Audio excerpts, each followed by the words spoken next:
July 16th at 8:30 a.m. Please join me in a pledge of allegiance, followed by a moment of silence. I pledge allegiance to the flag of the United States of America and to the republic for which it stands, one nation, under God, indivisible, with liberty and justice for all.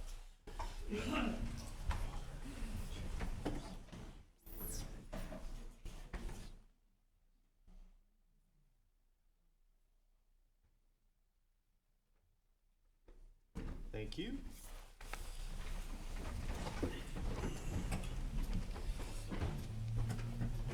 All right, thank you all for being here today. Government works best when the people are involved. It's all of our responsibility.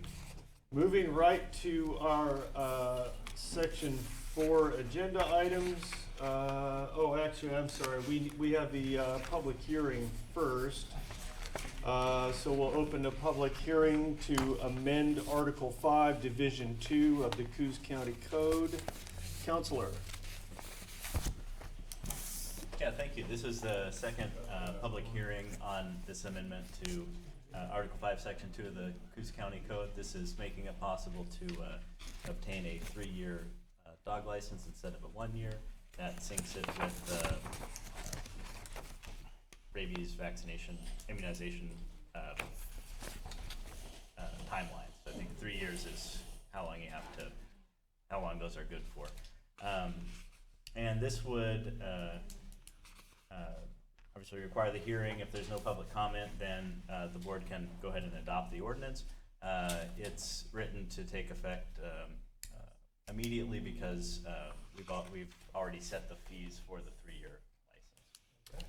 Right, okay, so the request is to read ordinance 2406-003L by title, and then take some public comment and follow that with adoption. Yes, Madam Clerk? Can I speak to this real quick? Sure. Good morning.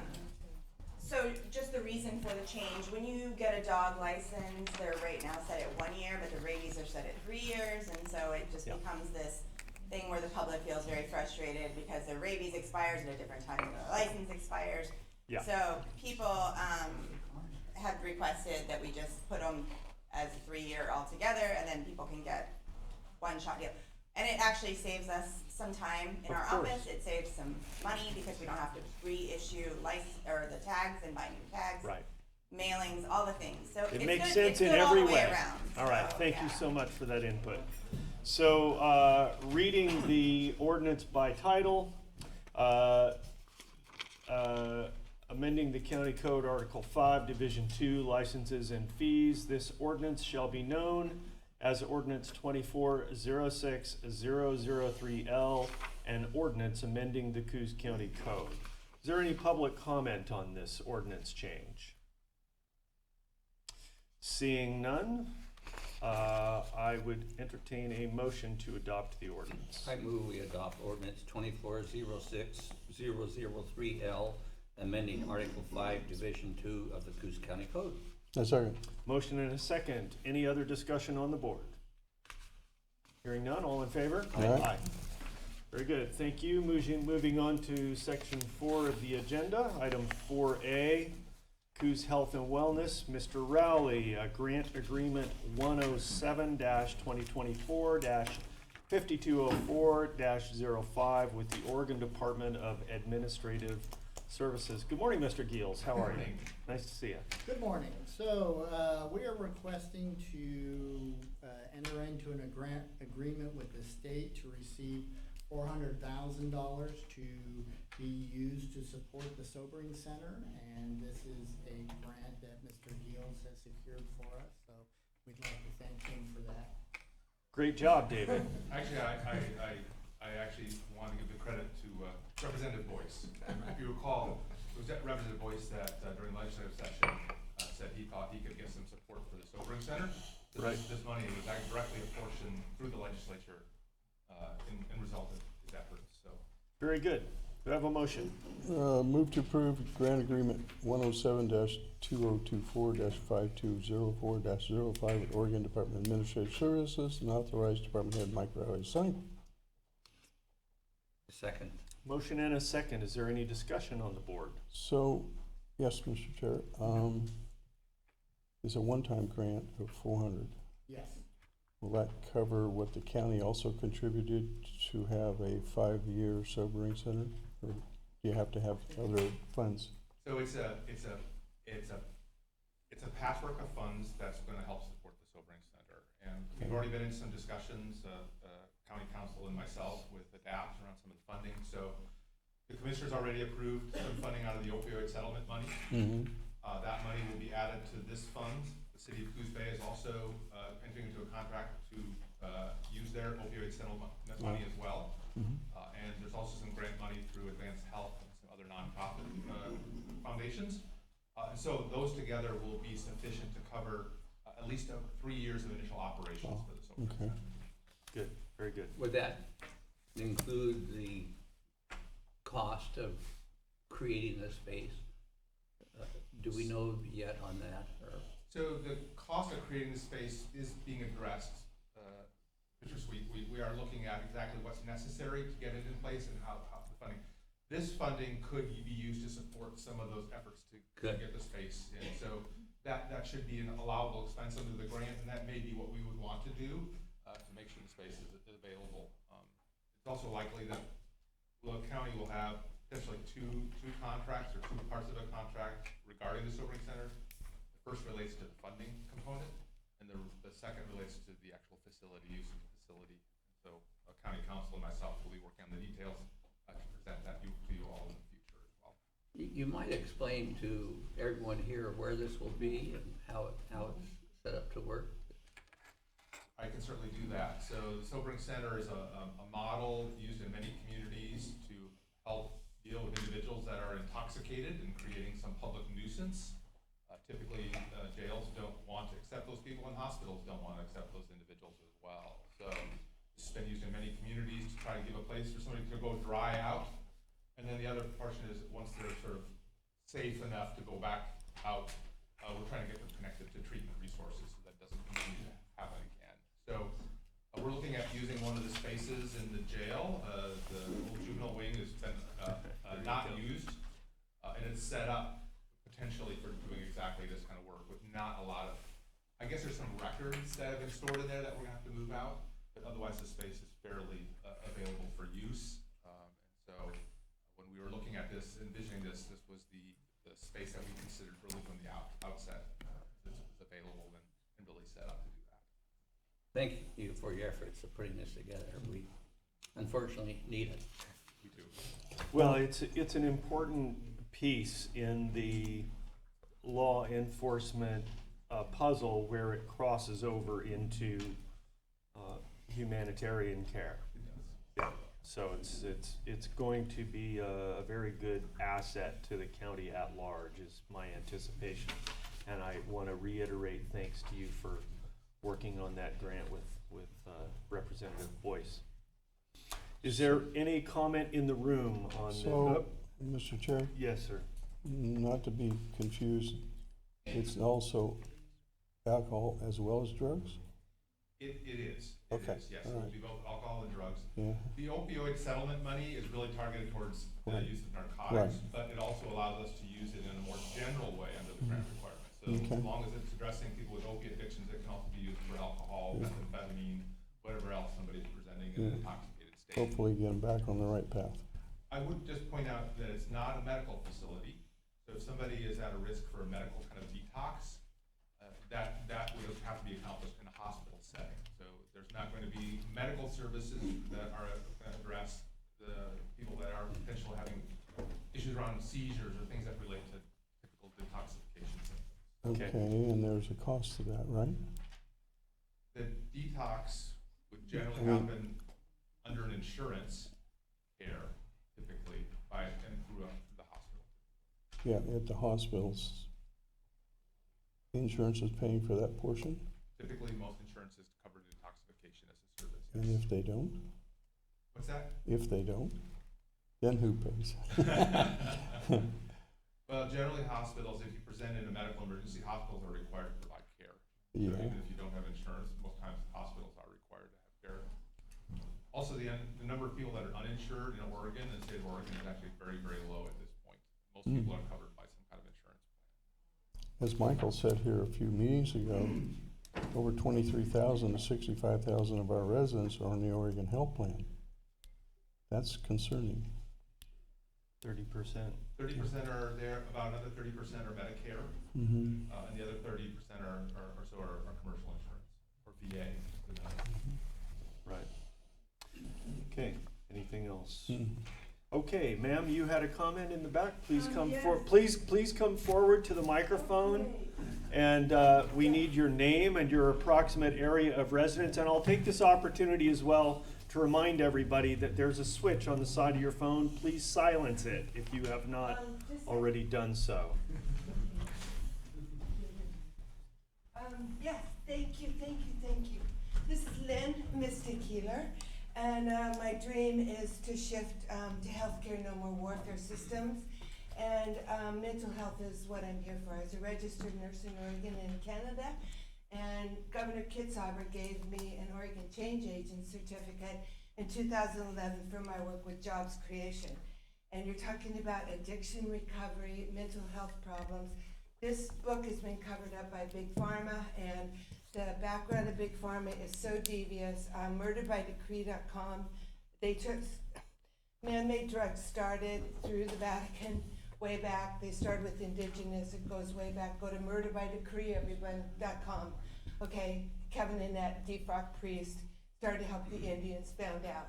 Anyway, and then Operation Paperclip. Anyway. Bayer actually bought Auschwitz property for Hitler, and actually ended up, with the Monsanto mergers. Anyway, they are, the man-made drug programming is tied to really MKL evil systems. From this book was like, well, to me, people laugh, but it's like my Bible. When it came to me as a registered nurse, it's from the American Society of Clinical Hypnosis. And we need body, mind, spirit healing centers open 24/7. This heals everything. I mean, addictions, cancer, autoimmune diseases. This book is full of doctors, PhDs only. It's kind of like the doctor's book of food remedies that's not out there, all the food we need. And there's 3,000 ancient plant medicines we need. But this book alone, it talks about inner guidance systems, our psychic empowerment. It's every addiction, every single ailment, from cancer to autoimmune diseases to you can look at it. It's doctors, PhDs, and there's not even registered nurses or lay people. It's so incredible, but it's been covered up, and it can help that training for inner peace police. Your answers are within. Behavior science has total proof. Any person who's angry, upset, total proof worldwide. The answers are inside them. So Stanford, they do remote viewing, psychic empowerment. It's really about us evolving and realize we're all connected and moving into harmony. Getting all 501c3s going to caring jobs. We can get legislation for caring, not killing, through all the churches. But these healing centers with healing touch, practitioner programs like Reiki, Shiatsu, there's craniosacral, there's acutoner. They're so awesome.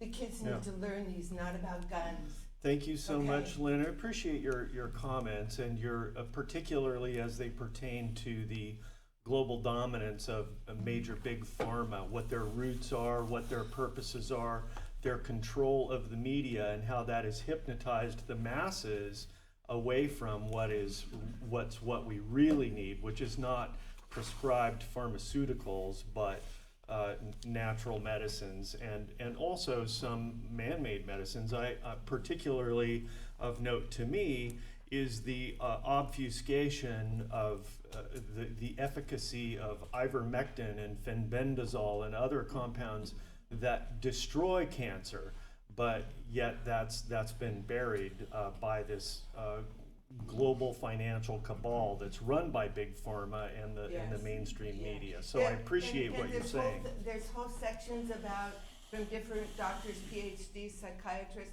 about healing moderate to severe psychiatric disorder. It's really critical. So- And the other real quick thing, everyone, is Dr. Bruce, his name is Dr. Lipton, well, Bruce Lipton, but also too, he's a cellular biologist. Dr. Emoto's work really critical. Scientists, these are scientists that have been shoved down, really, really critical. And Peter Brigham, Dr. Peter Brigham, psychiatrist, doctor plus psychiatrist, 16 years, inside forensic. And it turns out the top 50 drugs, man-made drugs given out in the top 50, have suicide and homicide listed as side effects. That's right, that's right. Thank you very much. Yeah, And moderate lastly, to severe psychiatric disorders, addictions.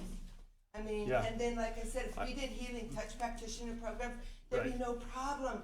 People So- would not have bad relationships. There would take care of right, all so, the so my suggestion to unwanted you, pregnancy problems. It'd help all my of suggestion it. to you would be to get a hold of ADAPT and see about, interjecting some of your ideas What- there. how So do- thank you where- very How do I much. get a hold of them? You can find them, it's called ADAPT, that's the .org? recovery. Just adapt.org? Well, I don't know that, but they're here in Coos County. If you do a search for ADAPT in Coos County, you can find them. Okay. They will be running the sobering center, so they'll be responsible for that. Thank Right. you. Thank you very much. Any other comments on this particular? Yes, Jim?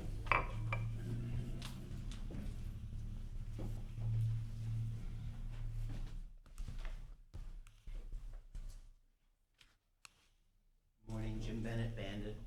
Good morning. This woman's got it going on. Your time's coming, sister. Thank you. I could feel some of the eyes rolling in the room, but by this time next year, I don't think they'll be rolling as much. And good on you for commiserating with this, with the women, with some of the Well, information she's that spot you- on a lot Oh, of yeah? that stuff, yeah. You know, Okay. there's, aside from the other tsunami of change that the Supreme Court gave us this last couple of weeks, there was one last week which spoke to the alphabet mafia and neutering their control over our lives, and it spoke to the FDA, and it spoke to their ability to monopolize a lot of the technology and the information that's going to be coming. One of them was referred to as energy medicine. Huh. I wonder if they were talking about med beds or something. I don't know. But that's where we're moving, guys. Okay. And we're gonna be embarking on an amazing time. And what I was wondering real quick is there any kind of audit of Coos Health and Wellness ever conducted? Yeah. Who does that audit? The same auditor who audits all of the county accounts. I've met with the principal of the company personally. Very high confidence in his integrity, his purposefulness, every aspect of the operation that he runs. We had a wonderful conversation. I was very impressed, and liked him a lot. I'm extremely confident. I'm 100% confident that that is a legitimate That's good. audit process. It'll So, be interesting to see what posture Coos Health and Wellness adopts in the next pandemic that we have coming. Anyway, Yes. have a good day. Thank you. Okay, we are working on agenda item for this grant agreement with Oregon Department of Alternative Services. Is there any other public comment in the room on this agenda item? Administrative services. Sorry? Administrative services. Administrative, oh, what did I say? I think you said alternative. Oh, I don't know how I did that. Okay, thank you. It's all right. All right, seeing no comment, we have first and second, all in favor? Hi. Aye, thank you very much. Item 4B, MOU by and among North Bend City Housing Authority, NBCHA, and Coos Health and Wellness, a department of Coos County, Oregon, a political subdivision of the state of Oregon. Mr. Routley, Yes. I believe I already did So, that, Commissioner.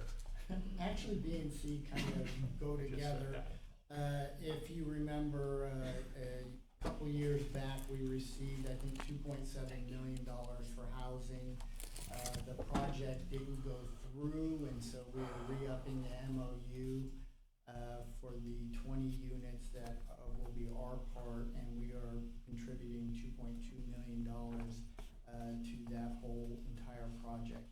And David can speak more to the units and the project itself. Just to kind of remind the board, you guys have taken several actions related to this. The first was to accept the funding from the Oregon Health Authority. The funding was specifically related to developing housing resources for people with chronic and severe and persistent mental illness. So you all took that action. Then you all took some action to approve an MOU with the North Bend City Housing Authority to set aside some of that funds to help with their North Bend Family Housing Project. That contract, that MOU was good for, I think, a year, and so that one expired. And you also approved the rest of the funding to develop an adult foster home, again, for people with severe and persistent mentally ill, and that's the next item. So in that contract did not expire, but the amount for funds needed for building has increased. So what I've done here is I've adjusted the funding for the North Bend Housing Authority downward a little bit to help compensate for the funding that's needed for the foster home. Initially, we did an evaluation of what housing was needed for people with severe and persistent mental illness. There were two areas of housing need. One was supported housing. So it was regular housing kinds of needs with the supports necessary to help somebody successfully stay in housing long term. So that was identified need. We have about 40 individuals that are in either no housing or minimum or suboptimal housing. The other identified need was higher levels of support where there was monitoring of them on a daily basis. That's an adult foster home. We used to have 25 units of adult foster home. We had five homes, each 5 beds, and then we now currently have 1 bed. So we identified the foster homes as the other primary need. So those were the two identified areas. And so when this funding came, we targeted those 2 different need areas. So this first one relates to the North Bend Housing, Family Housing Project, which is at the old Banger School site. They're looking at developing 100, total of I think 130 some units, 106 is in this first funding cycle. The City of North Bend has put in applications twice before and got no. So this is their 3rd funding request cycle. It appears highly likely that they're going to get funding this year. I don't know if you all recall, but there was a lot of advocacy from our local partners here, I think including some of you all got involved in that. Basically saying to the state, hey, you have done nothing here to help fund local efforts. We have not had any kind of money for housing for literally decades. So that advocacy has been successful in that the Oregon Housing Community Services is now in discussion with the City of North Bend around funding this project. So our funds are helping strengthen their application. The total project budget, though, is honestly, I think it's closer to $30 million. So we're looking at contributing $2 million of that $30 million. And basically, we're getting a designated 20 units out of that. So if you look at that, 20 units at $2 million is about $100,000 per unit. You cannot build a unit for that cost. So we really are getting a tremendous bargain here. I did check with them because the amount is a little bit reduced from what we were previously committing, and they were not concerned about that. They said the amount of money that we're helping contribute is above and beyond, and it's helped strengthen their application, even if it's a little bit. So there's not going to be any loss realized in terms of the funding change. I'll also let you know I was at a meeting yesterday, and I got to go through the blueprints, plans, and they're expecting to get a final closing on the financing here within the next several weeks. And then they already have money for the demolition, I believe. So they already have money for demolition of the old Banger School. And so this project is really very close to getting started. And so that's really literally another 100 to 130 units of housing for our community. And that really has been unheard of. We've not had that kind of development of housing here literally in decades.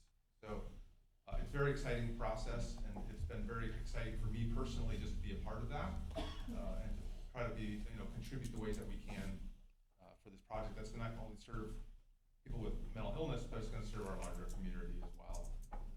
So, Okay, very good. We have a motion. I move we approve the MOU with North Bend City Housing Authority and authorize Department Head Mike Rowley to sign. Any second? All right, any discussion on the board? So are these local individuals that be housed, or are they all from all over the state or everywhere? these are local folks. These are our people who have, severe mental illness. Okay, and number two is security. Security is part of the project discussion, and we had that discussion yesterday just about that. I mean, what we have to do is, we can't really put somebody in these apartments that's not safe. Let's just be clear about that. So, I mean, that has to happen. Part of our job is to try to make sure that what we're doing is helping somebody move into a situation that meets their needs and it also works with the community needs. And we've been doing this for a long time. Commissioner Bain, we know how to do this. It's hard to judge human behavior 100%, but we're pretty good at really assessing what kind of services or care somebody needs. And we had a discussion yesterday just about security within the buildings and how to establish that. I think we'll have some kind of cameras. That generally makes most residents and facilities feel a little bit safer. And actually, in other projects, there was a request from residents to have more visibility in terms of stairwells, things like that. So we will address that as the project moves forward around security concerns. Are there particular specific limitations to enhance that kind of safe environment? I mean, I'm like talking about pertaining to drugs, alcohol, anything like that for the residents? Our main planning is about trying to put the level of supports in the building to help people be safe. So our main focus is really to try to figure out how do we leverage staff time, mobile crisis time, and other those to make sure that we're addressing the needs as quickly as possible. Mm-hmm. So, we know that things are going to come up, and we just want to make sure we're in place quickly to be able to respond. And we have a pretty good track record of doing that. We've been, like I said, we've been operating other housing facilities in a really safe manner. I'm really proud. We've been operating the Bay Apartments in Coos Bay for a number of years. And initially, there were some rough spots. We had to have quite a few meetings with Coos Bay Police during that initial period. Mm-hmm. But there are very few incidences over there at this point. Okay. So I assume some of these folks are gonna be there supervising 24/7? In a supported housing situation, no. They will not be supervised directly. Foster homes, yes, that's the higher level of care. So that's the other part of the need that we have. That's So the next this is agenda. 20 units of how many? You said they're gonna build $30 million worth. This is a total project of 130 to 150 units of housing. Oh, okay. And 20 of these will be this. Correct. So I'm thinking about Portland, where they did a similar thing. Apparently they weren't very diligent in watching out for the property. Folks went in there and stripped the wiring and the plumbing and everything and sold it for whatever you can guess. I hope they have better security here. Apparently not in most of the buildings. It's how it is these days, Bob. Unfortunately, if it's not a building site, you have to really secure building sites these days because things do walk. So I'm not getting a great feeling about security here on the rest of the building. The project developer is very experienced. This is what they do. I got that, but once it goes, that's where I have a problem. I don't want to see it like Portland happened. Unfortunately, it happens here. It's not just Portland, right? I have several It happens contractor all friends, over, yes. And they take great pains to try to make sure things are locked up at the end of the day because it will be stripped, tools will disappear. Yeah. All right, so with all due attention to security protocols, is there any discussion in the room on this agenda item? Yep.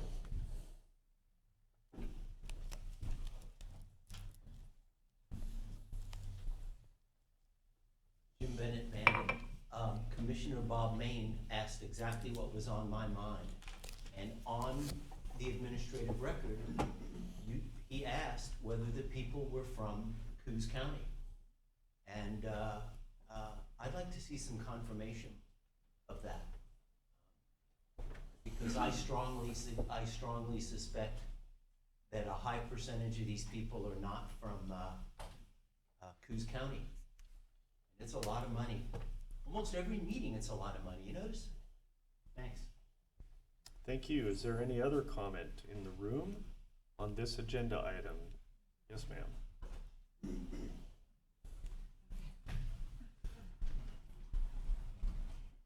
Yes, again, what about the? Name and residence again for the Misty recording. Keeler, Thank you. North Bend. Also too, what about the tiny houses and the Cobb House projects? There's the builders. Yeah, it's a different, that's a different But it's topic. money for building in homes, right? Isn't this about that sort of for people?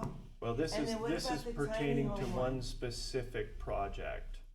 I know, but it's for homes, right? What about, does anyone working here that I can get in touch with the Salvation Army? They were trying to do a building tiny homes project for locals, you know, for people. And the work I'm doing, we can find out who people are, why they're here, heal them, and get them a job at their sole purpose level. Caring jobs, 501c3s turn into caring jobs. You give them a caring job with good basic income, health care, and single payer health care, and money, instead of 5,000 military bases no one's talking about, where they get a place to live, they get health care, and they get a place to live, okay? We went the wrong way with our funding, okay? Big pharma, militarism, and drug wars. I mean, the whole drug war phenomena, those funds alone really turned down to human trafficking and, are tied to human trafficking and gun sales, okay? And they're really tied to a privatized penal industrial complex that needs to be wiped out. All those funds need to go to good homes, and they're making China. 10 years ago, you could make 3D printer houses. You can make 10 in one day. Lynn, Okay. I understand the Salvation Army project is moving forward, Mhm. and you're welcome to call them. Yeah. We don't have much to do with that. But there are 3 different, in our county, there's the I- Women in Bandon, there's the Homestead Area Group. I mean, they're even doing projects with Cobb Houses clear down in South America from That's here. good. Okay, we should be working with them locally, like, Thank you. Any other comment in the room on this agenda item? Seeing none, all in favor? Aye. Aye. Good job. Mr. Chair, I don't feel real comfortable with security, so I would have to vote nay. All right, very, very good. I would just to comment, Coach Jermaine, if you were Yeah. interested, I can certainly invite you to some of our meetings, and you could certainly Okay. put your comments out there. And, Yeah, just not only security for the building, but security for the people there and security for the neighborhood. Because it's in a residential neighborhood on the backside. backside. Yeah, it fronts on Broadway, of course, but, yeah, so I have security concerns. So if you're interested, I'd be happy to include you in some of the meetings around that. Okay. I'm sure that would be helpful. Nonetheless, the motion does carry. Item 4C, First Amendment to Agreement with the Nancy Devereaux Center Incorporated. Mike? Yes, so this is the second part of the two-part that we were talking about, and this is for the adult foster home. We are contributing an additional $250,000 of that money that we have received into this project to finish the adult foster home. Okay, very good.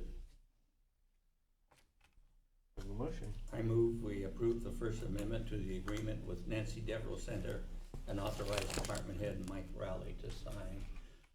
I would also ask people in the audience to refrain from Side whispering, conversations. because we can hear it very clearly up here, and it's disconcerting, and it's important that we be able to hear everyone. All Thank right, you. thank you for that. So we have a motion. Do I have a second? A second. Right, any discussion on the board? Where's the location of this center or home? It's on Thompson Road, I think it's 1885. Oh, 18. Is that, I think that's what it is. It's been there for how long? The building has been there, I don't know, John, a long time. I can tell you. as We've a- used it for how long? Pardon?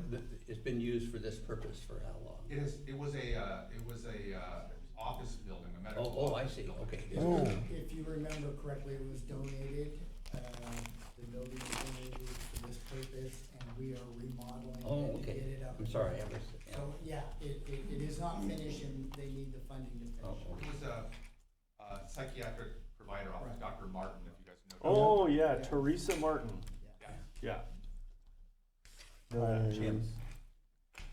Hmm? Jim Martin. Oh, Mr. Dr. Martin, oh, I had, District Martin. okay, Jim never Martin. mind then, okay, got it. Huh. Looks like the same one, anyway, okay. Yeah, it's next to the. Any to the other south of the discussion on the stop sign when board? you're going west down the hill. Do we wanna know what the pavement is out front? No, okay. No. Any discussion in the room? Seeing none, all in favor? Aye. Item 4D, grant agreement with the Roundhouse Foundation. Mr. Rowley. Yes, so, we are requesting to receive money from the Roundhouse Foundation of $30,000 to move our mosquito project forward, and this money will be used for testing and sampling. Very good. The Roundhouse Foundation has a tribal sound to it. Is this are these any of the tribes? Nope. No? Okay, all right. What is the Roundhouse Foundation? You know, it's interesting, they actually came to us about a year ago to say that they were here and, they were contributing to different projects around the area. I don't recall exactly what they're charitable, but I can look it up and forward it to you. I would be interested in that information, thank you. Do I have a motion? I move we approve the Roundhouse Foundation grant agreement and authorize department head to sign. And a second. Motion and a second, any discussion on the board? As you know, last Thursday, we had a land use hearing about, part of the Winter Lake property out here, and we got agreement from the landowners to allow for study of the mosquitoes and actually eradication of mosquitoes, and they would bear a certain cost. Okay. Because we had a petition of 79 folks who were not happy with the mosquitoes. Oh, yeah. Mhm. Don't give this money back, keep it, just because someone else might be interested. Right. Any other discussion? Any discussion in the room on this agenda item? Seeing none, all in favor? Aye. Item 4E, we've got a Coos Health and Wellness Marathon here, Mr. Rowley. Membership with the Association of Oregon Community Health Programs, Community Mental Health Programs. Yeah, so this is actually asking for spending authority to pay the membership dues for a renewal of our Association of Community Mental Health Program dues of $11,716.86. Okay, motion?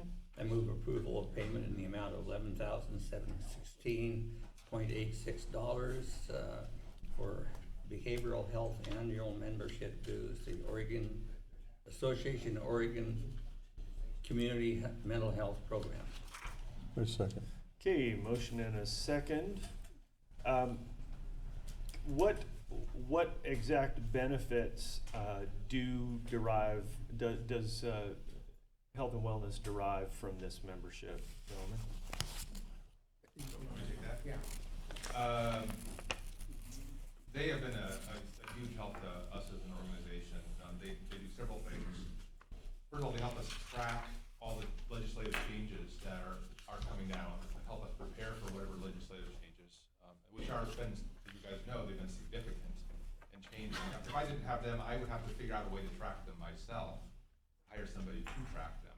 Mm-hmm. They've also helped advocate for reduction in administrative burden in a lot of areas. We have, you guys know, we have a lot of administrative requirements around all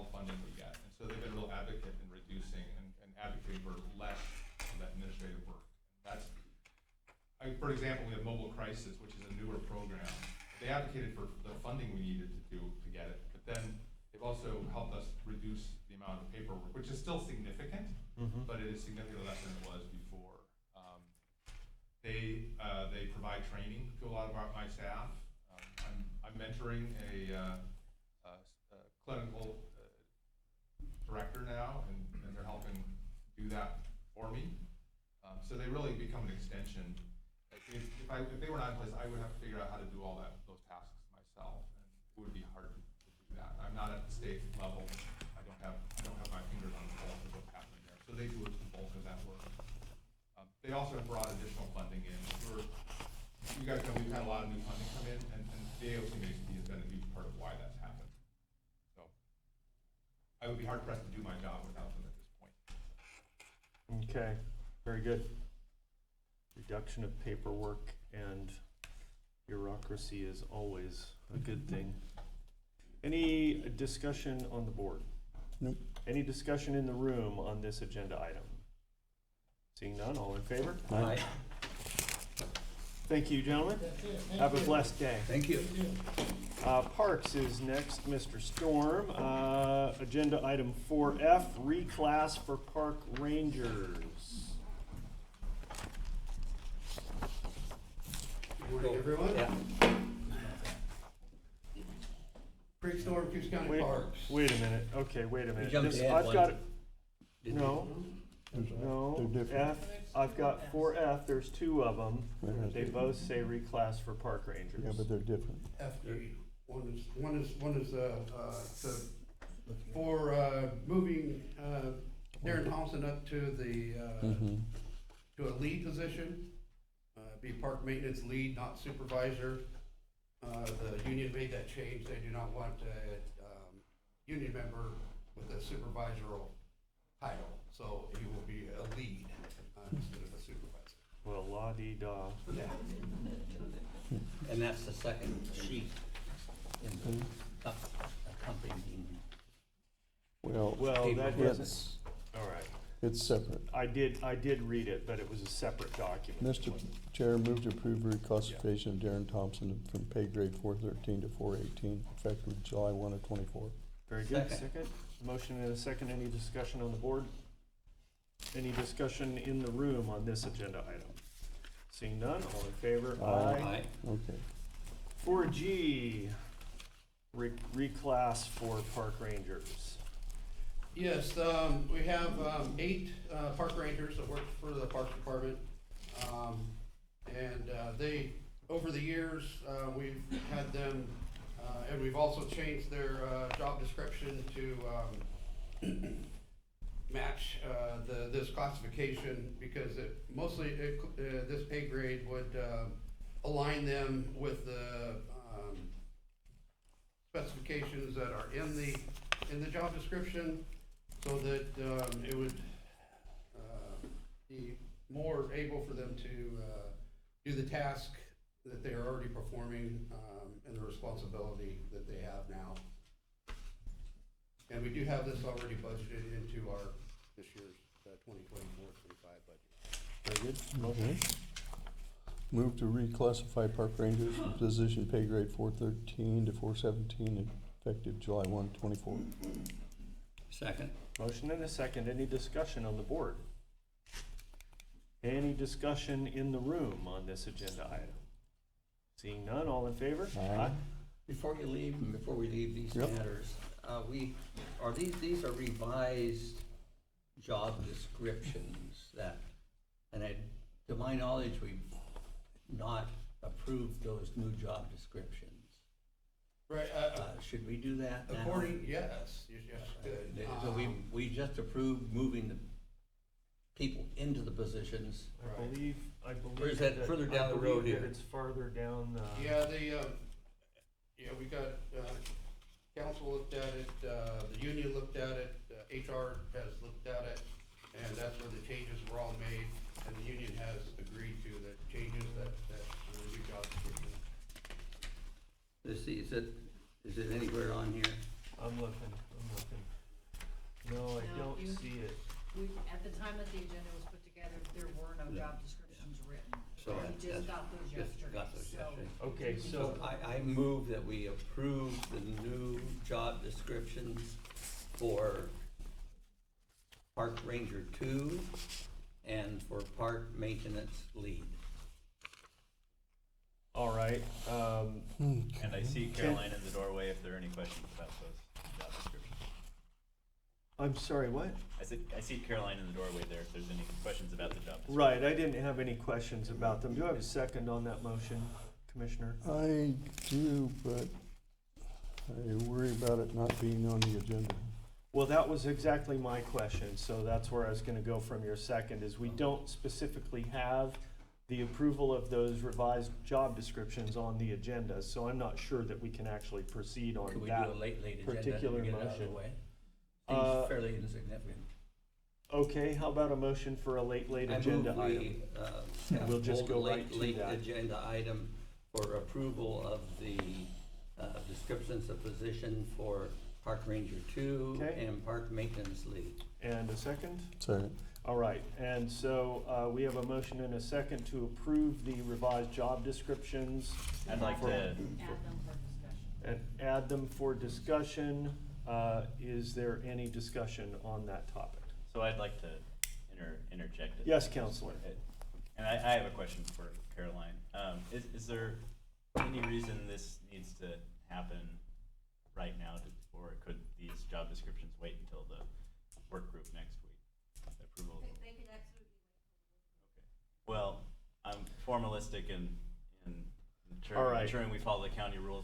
To do a late, we would have to have agenda items. All on right, top. deferring to council, we will table this motion and take this back up in work group next week. All Good. right, very good. I moved to table. Okay, I got a motion to table. Second. All in favor? All right. Aye, very good. So Now we're we're just gonna wait tabling the on the motion job for- descriptions, correct. We still have, and actually, we were a little out of order because we did have a motion and second on this. No, we already voted on that. We voted on it, we're done. Okay. Thank So you, the Craig. reclassification is finished, we're just gonna do the job descriptions next week. That's exactly right. Monday, Great. Very good. Monday. Thank you so Monday. much. Oh, that's Monday. right, It's Yeah, changed. Monday because for of the work fair. group, because of Oh, the yeah, fair. fair. Yeah. Okay. I'll be All right. You bet. Have a Thank you. blessed day. You too. Forestry, Master Forester Lance Morgan, award of contract SP 124. Morning, Lance. Morgan, Coos County Forester. Also solicited for aerial application of herbicide on approximately 226 acres of Coos County forest land. One bid was received from Pacific Ag Services Northwest LLC at $55 per acre. I move the board award contract SP 124 to Pacific Ag Services Northwest LLC at the quoted price of $55 per acre. A second? Motion and a second. Any discussion on the board? Any discussion in the room on this agenda item? No?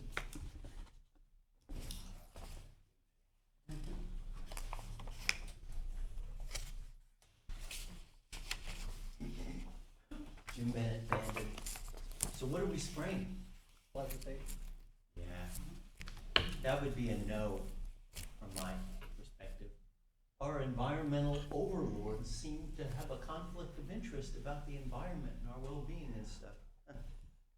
Wonder if you couldn't put homeless people to work clearing, just a thought. Anyway, that would be a no, spraying glyphosate into the water table and everything all over our environment. From me anyway. Thank you. Any other comment in the room? All right. There's a lady back there. Oh, yes, ma'am.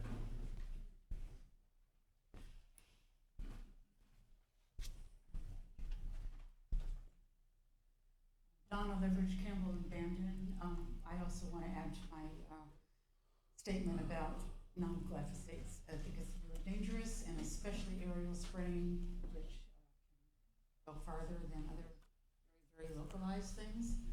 So I think it's very incumbent on our county to try and find some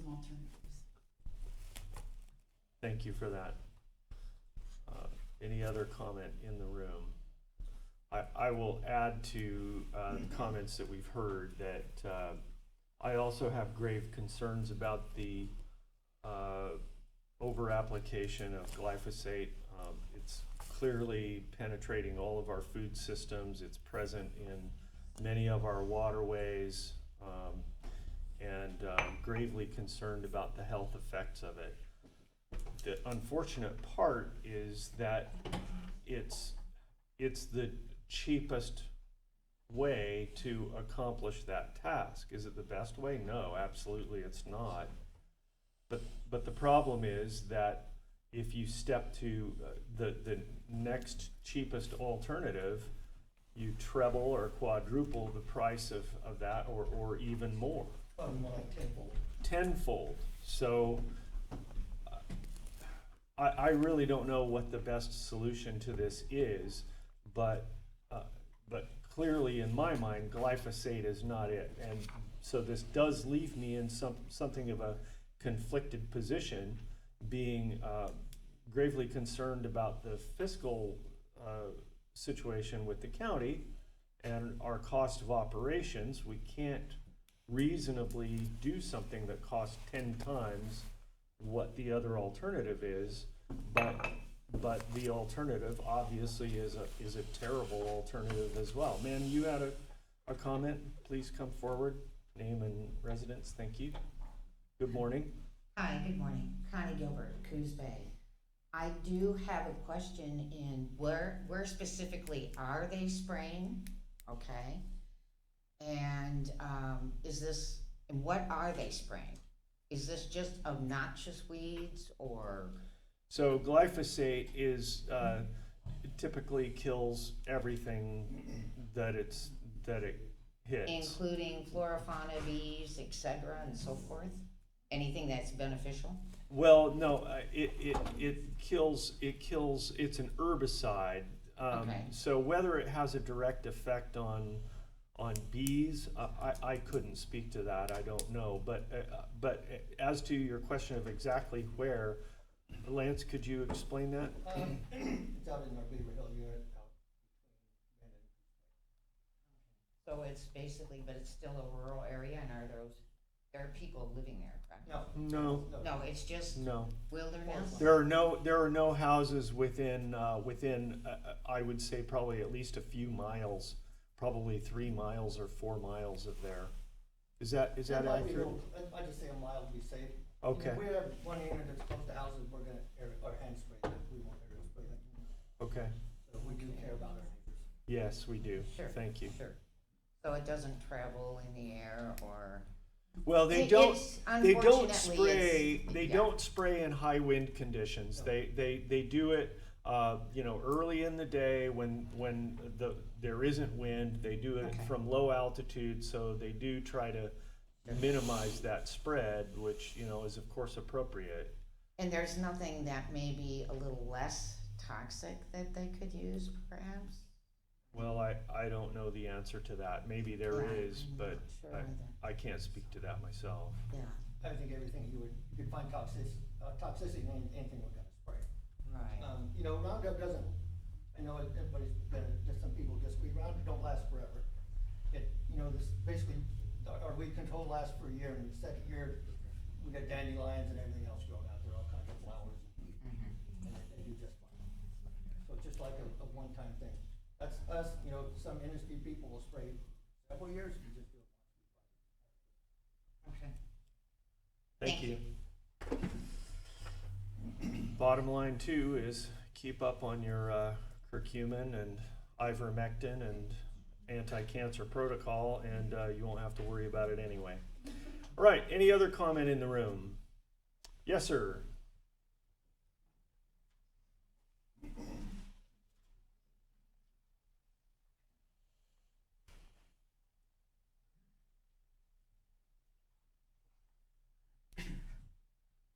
Nick Phones, Coquille.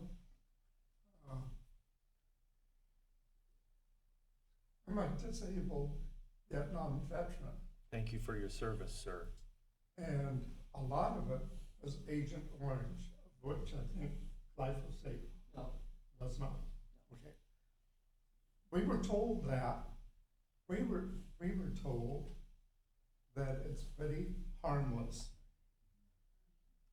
Guys would mix it up in machines to be sprayed. And they were told, you could drink this stuff, it is harmless to humans.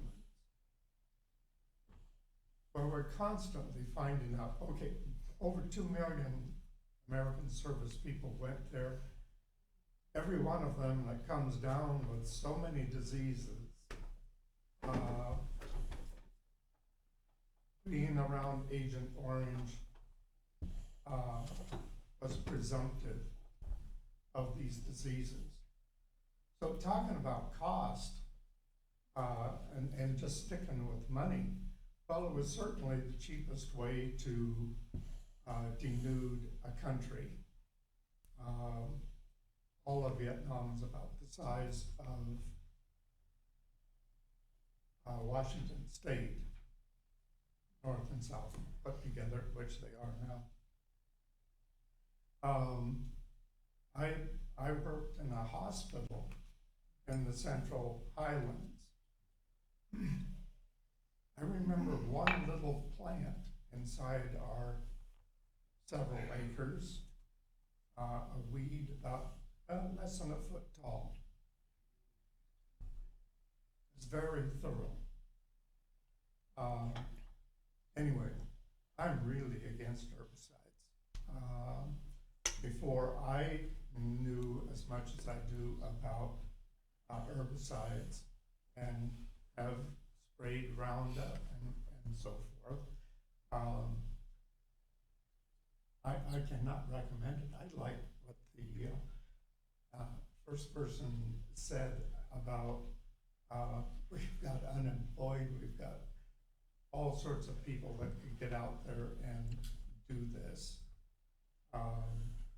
And if it costs 10 times as much now, well, it costs an awful lot later and later and later.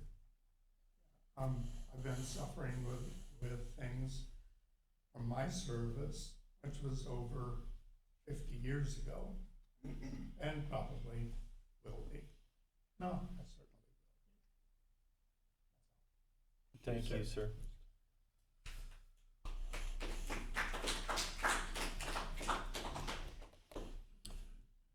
So, you know, unfortunately, we're in a position where the county forest provides a significant portion of our general fund budget every year, and we have to steward that resource in the most efficient way possible.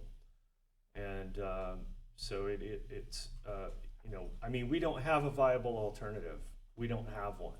I wish that that people in the community who are concerned would step up and organize some kind of a program where we could utilize, where we could put people who don't have other things to do, people who are homeless or otherwise indigent or whatever, to go participate in hand management of these lands. But we don't have anybody doing that. In the absence of that, it would be fiscally irresponsible to abandon the only protocol that we have available at our disposal, given current resources. So it's an unfortunate reality that puts us in a difficult position that I don't like. The Devereaux Center do it. Okay. Amen. All right, duly noted. All right, any other comment in the room? Yes, sir, you certainly may. My name's Richard Regard. I'm with y'all right now. Just, y'all, it's all, I mean, I can see all through all of it. You're not gonna create any problems. You guys are playing the whole thing. You do whatever you want. I don't waste any more time commenting on it. Thank you for your comments. Any other comments in the room? All right, seeing none, all in favor? Aye. Aye. I don't like it. All right. Thank you, Lance. Mr. Slater, item 4I, contract with Capital Asset and Pavement Services for a pavement condition survey of our county maintained roads. Morning, Mr. Slater. Good morning, Paul Slater, Public Works. So this is a sole source procurement with Capital Asset Pavement Services, as they've done our pavement condition surveys for a number of years now. They did it in 2000, 2010, 2014, 18, 20, and 22. House Bill 2017 requires that we do certain things to document the condition of our paved roads. And so, as per that requirement, we'd like to contract with them, since they've done it many times in the past, with sole source findings. So, just asking for the board to approve the sole source findings as well as hiring Capital Assets to do it. Okay, I move we approve sole source finding and award and sign the contract for pavement condition survey with Capital Asset and Pavement Services in an amount not to exceed $16,900. Second. motion and a second. Any discussion on the board? Nope. Any discussion in the room? Seeing none, all in favor? Aye. 4J, amendment number 1 to the memorandum of understanding with Coos County and the city of Lakeside to provide additional $20,000 toward the improvement project, upgrading the manholes on North 8th Street. Paul? So this project was previously planned with the city of Lakeside. A portion of it got done, the railroad crossing that separates North 8th from South 8th. That project was completed, the city administered that. We just were a party to that because it's on our road. We basically let them do the work on our road. That was This very project- needful, by the way. Yes, that's my Thing was fault. horrible. This project was tied to that project, but was stopped short because they were having some issues with the contractor they're using for the previous project. So now they're putting it back out to bid. It was estimated it was gonna cost more to do all of the manholes rather than just some of them, because they all need attention from the railroad tracks up to the north end of North 8th Street. So this additional $20,000 for a total of $30,000 put in by the county would ensure that all of them get repaired, not just some of them. Okay, Mr. Chair, move to approve and sign agreement number 1 to the memorandum of understanding with Coos County and the city of Lakeside to provide an additional $20,000 toward the improvement project upgrading the manholes on North 8th Street. Second. motion and a second. Any discussion on the board? Is the amendment we're approving, right? That's correct. Mhm. Not the agreement. Right. Amendment number 1. Any discussion in the room on this agenda item? Seeing none, all in favor? Aye. Item 4K, request BOC approval to reclassify the current Fleet Service 1 employee to a Fleet Service 3 position. Paul? Yeah, so Michael's been with us, Michael Spencer is that employee, he's been with us for a year now. He's taken on a lot of extra duties and he has a lot more qualifications and capabilities than previously realized. He's been doing that work off and on for the last year. We had to reclassify him to a Fleet Service 3 at step 3 to reflect that. So he underpromised and overdelivered. Yes. Good, we like that. Yeah, he's excellent. Mr. Chair, move to approve and reclassify the current Fleet Service 1, Step 5 employee to a Fleet Service 3, Step 3, effective July 1 of '24. I second that motion. Motion and a second. Any discussion on the board? Nope. Any discussion? Again, I noticed that when I looked at the position, the description, it has the word new on it. Have we approved this? That's what we're doing right now. No, aren't we approving the reclassification of the employee into his new position, but have we approved the description? The new is just the fact that that's the new position he'd be going into. These descriptions were already approved as far as. Okay, that Okay. is new to him. Very good. Yeah, it's John, just the if you new. look up here, it says it was approved in September of '21. Oh, there you are. Okay, So- sorry. Thank you.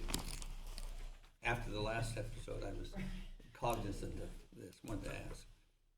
Thank you. Okay. Did we get a second on that? Second. Yes. Okay, Mhm. all right. Any other discussion on the board? Any discussion in the room? Seeing none, all in favor? Aye. 6A, award and sign the contract for the Coos County Glen Aiken Creek Road Faith Slide Repair Project. This has gone on a long time. So this, you jumped to the late agenda item? I did, I'm Okay. sorry, yeah, I inserted the late since I knew you were gonna be here anyway, Thank you yeah. for doing that. Yeah, so we put this out for a formal bid. We ended up receiving 2 bids, one from Billard Marine and one from Knife River Materials. Knife River Materials was the lowest responsible bidder at $248,795. So just requesting the board to approve that bid and contract. Okay, motion? I move that we award and sign the contract, subject to council approval, for the Coos County Glen Aiken Creek Road / Faith Slide Repair Project with Knife River Materials in the amount of $248,795. A second. Motion and a second. Paul, one thing that struck me was the remarkable difference in the line item 100, the ag barn repair, $307,000 versus $95,000. How did that happen? Well, we had each of those contractors had different subcontractors proposed. I'm not sure why the one was so much higher. There were some questions asked during the bidding process about that particular part of the project. We provided clear answers to those questions. There were no follow-up questions. So we felt confident that both contractors and the others that looked at the project had clear direction on what was expected and the answers to their questions. So I think the main difference is the difference in subcontractors. A disparity like that brings to mind the old axiom, the low bidder is the guy wondering what he forgot to ask about. Yeah, I will say that Billard Marine was the one that brought up the initial questions. Knife River did not put any questions formally in writing, but they did call with some questions that they didn't feel were necessary to put in writing. Okay, But yeah, we answered Billard's questions to everybody. okay. Any other So- discussion on the board? Yeah, this is an ongoing problem, or was an ongoing problem, or still is for Glen Aiken? It was, I mean, it's kind of sitting there stable at the moment just because there's not rain. And the barn is down below the road, The right? barn, yeah, you've got the county road, and Yeah. then you've got a driveway to the Faith residence, Yeah. and then a pole barn below that. And if I remember right, all because of the gas pipeline that went down the middle of the road many years ago. No, it was No? because of a drainage problem. We had ditch water running down the county road ditch. Yeah, And we had a previous problem that caused a different landslide Yeah. a few years back, at a similar location. That ditch water, we had some of our own staff, county road department staff, do a repair on a water line that we hit while ditching that road.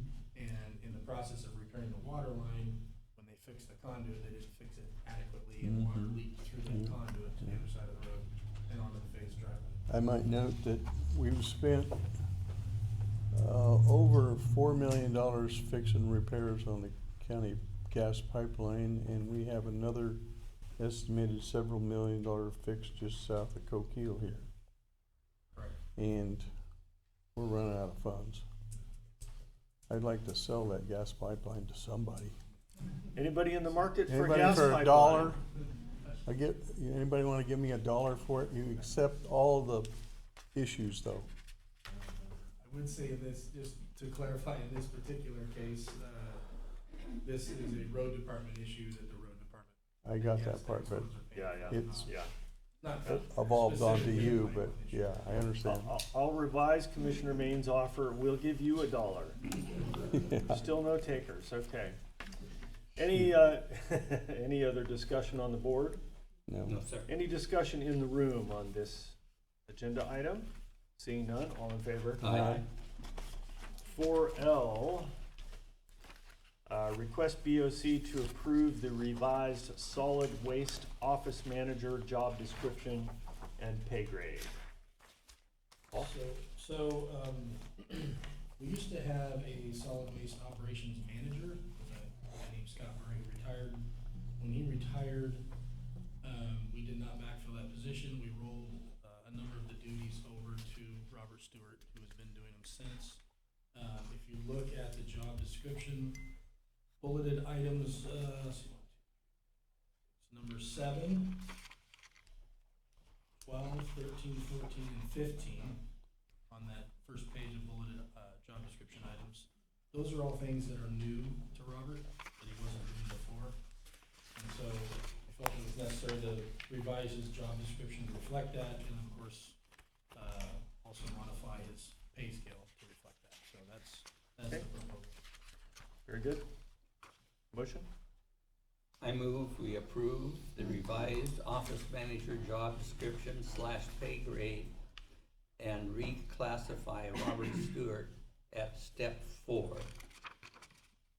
Well, I would second, but there's no date on when to do that. Pardon me? When, against July 1, Oh, assume? sorry, it'd be July 1. Effective July 1, Okay, Of 2024. Thanks, Okay, Bob. second now. okay. No, not the second, the first. Yeah, All right. whichever. Any discussion on the board? Any discussion in the room on this agenda item? Seeing none, all in favor? Aye. Thank you, Paul. Thank you. Have a blessed day. Sheriff's Department is next. Item 4M, Timber and Operation Patrol Services TOPS Program. Morning, Commissioner. Morning, Sheriff. How are you today? I'm doing well, thank you. How are you? Thank you. Very well. Good. 4M, just that it's our TOPS agreement. One of our timber deputies is funded through the conglomeration of 10 companies listed here on the agenda item, basically paying the contract, pays 50% of his salary. So that contract has been updated. I believe it's increased a little bit to reflect the increased wages from last year. But requesting the board review, approve, and sign the attached contracts and agreements. Do I have a motion? I move we approve and sign the attached contracts and agreement for our TOPS program. I second. Motion and a second. Any discussion on the board? Yeah, there's a whole bunch of agreements, of course. I'm sorry. Yep. Yes, many agreements. Interesting to note, out of the 10 timberland owners, only 3 are local ownership. Copy that. Well, unless you, Oregon Department of Forestry and Department of State Lands, I didn't consider them local either. It is. Yep. So timber must still be a good investment. Sheriff, will you identify the businesses that we're talking about? Of course, it's Variant Olympus Timber LLC, FIA Timber Growth and Value Master LLC, Keystone Forest Investments LLC, Lone Rock Timber Company, Mandy Life Investment Management, Mahaffey Tree Farm, Moore Mill Lumber Company, New Growth Olympus LLC, excuse me, Oregon Department of Forestry, and Oregon Department of State Lands. You were just trying to get him to say Oegon, weren't you? Thanks. All right. Any other discussion on the board? That's right. And no discussion in the room? Yes, Lance. Lance Morning, Coos County Forester. So the only problem I have with this, and you all know that timber companies get a big cut on their property taxes. That's correct. That's Yes. correct. And ODF and Oregon State Lands pays nothing. So why are we subsidizing 50% of this position for them? Are we subsidizing, or are we pretty much getting it? 50%. Yeah, this covers 50% of the wages. Oh, 50%. Well, so there's an ancillary question that comes to my mind springing off of that then. How much time of that patrol position is spent patrolling those forest lands? They split it up. They have an accounting that they give to each property owner. I can tell you how much they're expected to do, but pretty much all the time, however, they do work the road quite a bit when needed. Same as all contracts. Mm-hmm. Yeah, okay. So it's not like the county is really paying 50% for a patrol that doesn't have any benefit on road patrol. They're, And the answer is, because that's what they're willing to pay. yeah. Like So, you said, I just thought it was unfair to the other people. It's a Maybe good there's only point. one person on there who does have a big chunk of property has a problem. Right. The rest of them get that very cheap tax rate. Yeah, I think it's probably late in the game to renegotiate anything, but I think you bring up a good point. And I agree. going forward next year, maybe we could do something to give some notice that we have some concerns. And His deputy in that position not only does do other patrol, but he's also a task force officer for the marshals, so Yeah. he chases down fugitives with the help and helping that federal agency, the marshals. So there is benefit other than these places. So maybe I missed it. Is this on a per acre basis or? They are on a per acre basis. So Oregon State Lands and Department of Forestry, they own tens of thousands of acres. The Elliott State Forest comes to mind as one of them. And our trust lands is another 7,000 plus acres. And I think Elliott's in Coos County is about 70,000 acres. Copy. For $7,305 and $1,445. Doesn't seem like it even covers the fuel. We're gonna have to renegotiate one of these days on these folks, or not do it at all. They can do it themselves. Because Mr. Morgan has a point here.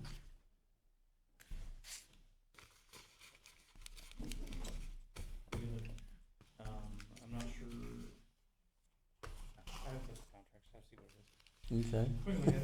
That's what they're willing to pay. That's what they're willing to pay. It's, well, yeah, it doesn't even cover much of anything, actually, when you start looking at each of the amounts for each of these people. Sheriff, what is the expiration date of our currently effective TOPS contract with these? And it's plural, right? They're individual contracts, yeah. Probably all share the same expiration. I have to get back to you. They start July 1 and end next year, June 30, on these contracts. So they've already expired. We're already beyond the expiration date of the previous year.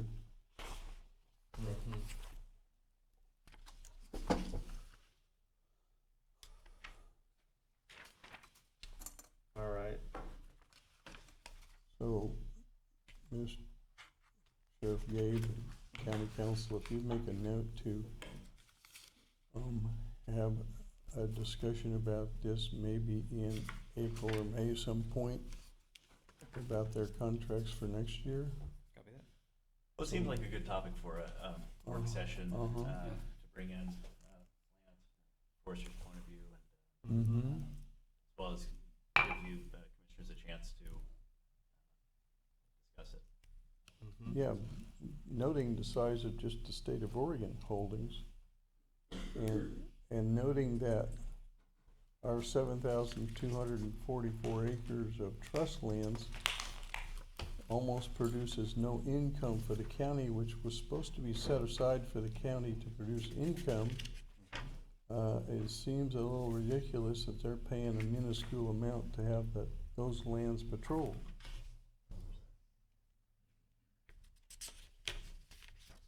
It just doesn't quite mesh up here. Well, the alternative is to get rid of the deputy position. I don't think the little timber owners deserve that. What? I didn't hear you. Well, the alternative is to get rid of the deputy position altogether, but I don't think No, the little not the timber- point is, they need to pay a more realistic amount, is the point. And we keep our deputy, or deputies. Yeah, if they're willing to pay it, we can definitely revisit it. April, May. Yeah, we need to have a chat with them. Sounds good. I think the sheriff's point is if we were to not be able to come to terms with I got that part. these businesses, that we might lose a position. I understand that part, but we need to have a serious chat with the state of Oregon, who keeps cutting us all the time. Every day we turn around, it's one of our programs that they were paying for, they don't pay for, and they expect us to pay for it. I concur. The issue is not with the private landowners, but with the state. Because the private landowners don't bend us over and take advantage of us every opportunity they have, but the state does. And turnabout is fair play. We need to have an even playing field with them. So I think I concur that a later work session, probably out into early next spring, would be appropriate. So maybe we could set a work session for the first half of March to discuss this.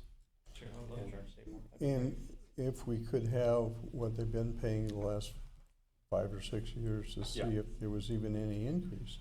See that? Or is it just static, the same price every year? No, there's an automatic raiser in there, I don't know what it is. Okay, Yeah. all right, thank you. Excellent point. Commissioner Maine and Lance, thank you for bringing that to our attention. I would disagree with one comment that has been made. I do think we need a rate review. This isn't,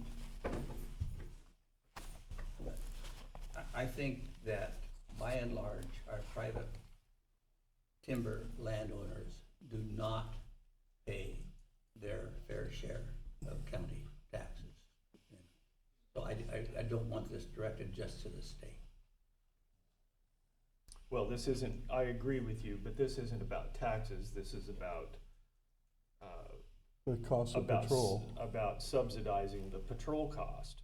So, but you're absolutely right, Commissioner Sweet, about the property tax issue, but that's an issue that really is beyond our control here, unfortunately. And that's just one other way that the state has disadvantaged us in terms of the revenue that we should be receiving from those lands, whether in property taxes or our own lands in terms of harvest levels. If we, to just go one little step further, until I started complaining to the State Department of Forestry, our 7,244 acres was in trust for the county back in the 40s, when the county couldn't afford to reforest it. We made an agreement with the State Forestry Department that they would manage it for 20% of the proceeds eventually. For many, many years, you know how much we got? We got 0 in harvest. Nobody can sit on 7,244 acres and have 0 harvest and expect to pay the property tax as a private person. Anyway, we can All right. move on. Okay, we have a motion and a second. Is there any other discussion on the board? Nope. Any discussion in the room on this? Oh, we've already been to that part. Yeah. Yeah, all right. Any other discussion? Seeing none, all in favor? Aye. Item 4N, dispatch contracts. Sheriff? Just that contract for dispatch services via Coquille, Powers, Myrtle Point Bridge, Green Acres, Charleston, Doris, Dayton, Fairview, North Bay, Rural Fire Protected Districts. Time for them to be renewed, so approval for the dispatch, or for myself and board commissioners to sign. Okay. Do I have a motion? I move approval of the contracts for dispatch services with Coquille, Powers, Myrtle Point Bridge, Greenacre, Charleston, Doris, Ithaca, Fairview, North Bay, and North Bay Fire Protection Districts, with the sheriff and the board of commissioners to sign. Second. Motion and a second. Any discussion on the board? Any discussion in the room? Seeing none, all in favor? Aye. 4O, dispatch console upgrade. Just that, upgrade dispatch consoles, and it does include power cable and wire mitigation, excuse me. It's gonna make it a little more efficient in dispatch. It is funded solely by a COPS grant, so 100% non-general fund monies, through the federal government. We did get 3 quotes. Best suited for this project comes out to $87,837.60. requesting the board approve and contract with that is in the amount of $87,837.06 and press board chair to sign. Okay, very good. Motion? I can't say Isaac, so I'm gonna let Bob do this. Move to approve contract with Zybex, I guess, in the amount of $87,837.06. And request the board chair to sign. Second. I move that it's pronounced Zybex. Whichever. All right. Any discussion on the board? Any discussion in the room? Seeing none, all in favor? Aye. And payment of the sheriff's office fuel bill. I move approval. A second. Motion and a second. Any comment in the No. room? Seeing none, all in favor? Aye. Very good. Thank you, Sheriff. Thank you. Have a blessed day. Stay safe out there. Agenda item 4Q, Finance Department Intergovernmental Agreement with OSU. Do we have finance here today? We do not, No, but our- I am here to present on their behalf. Very good, Counselor. This is a standard IGA that we have with OSU, wherein they provide the extension service. We remit payment of the district revenue to them for those services.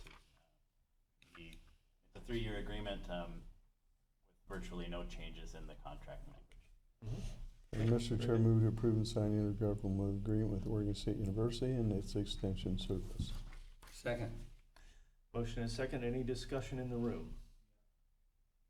Sorry, I meant on the board. Sorry. Nope. Second? No? Okay, Jim?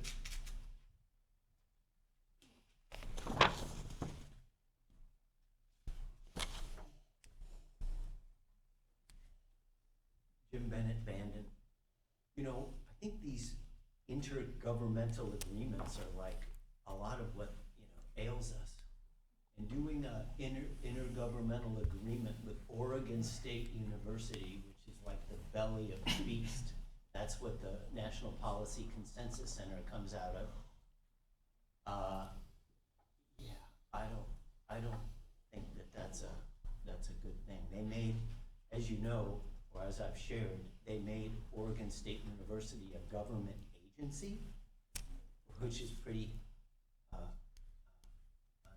unprecedented. That gives them the ability to coordinate with other countries and other states. I mean, I think it's time to sever our relationship with these outside sources, especially Oregon State University, given their history and what they've been a part of. Right, well, of course, the extension district, the extension service is not really related to the portion of OSU, the aspect of OSU that you've expressed concern about. The extension service is specifically directed to, I mentioned silencing cell phones earlier in the meeting today, but apparently somebody didn't hear me. I really seriously mean it. If your phone is not silenced right now, please do it. Thank you. Anyway, they provide really helpful resources of information and education at no cost to the community, and they really do serve a large benefit to agricultural communities. It's not a bastion of political correctness or globalist policy or anything like that. I think you understand the spirit of what I'm saying. I do indeed, yeah. And Kenneth Tolinar that came up with the whole consensus thing that I've gone off about. Right. He's the one that started Association of Oregon Counties too. Huh. I'm sure they give us some benefit, but how much detriment do they that's cause us as well? that's a different question to consider, but thank you for your comments. All right, any other discussion in the room? Seeing none, all in favor? Aye.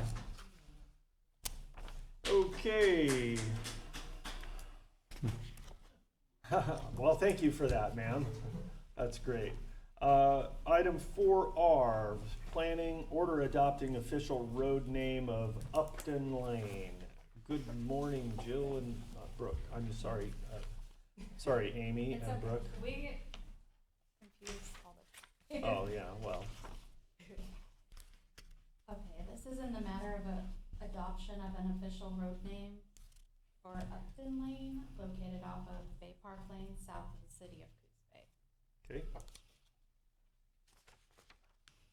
I move we approve adopting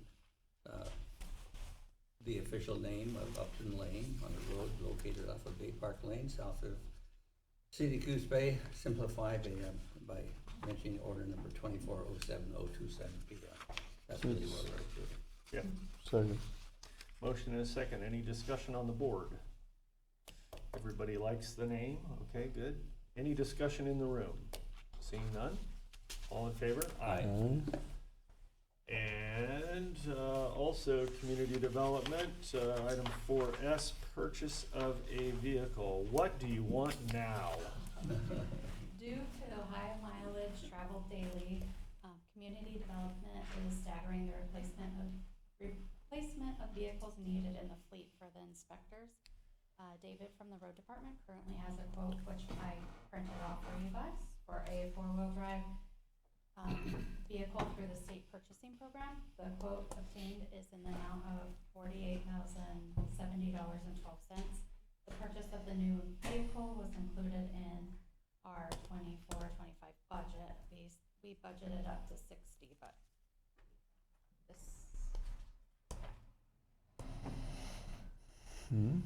But you found it for 12,000 less. I move we approve purchase of a vehicle for community development through the state purchasing program not to exceed $50,000. Second.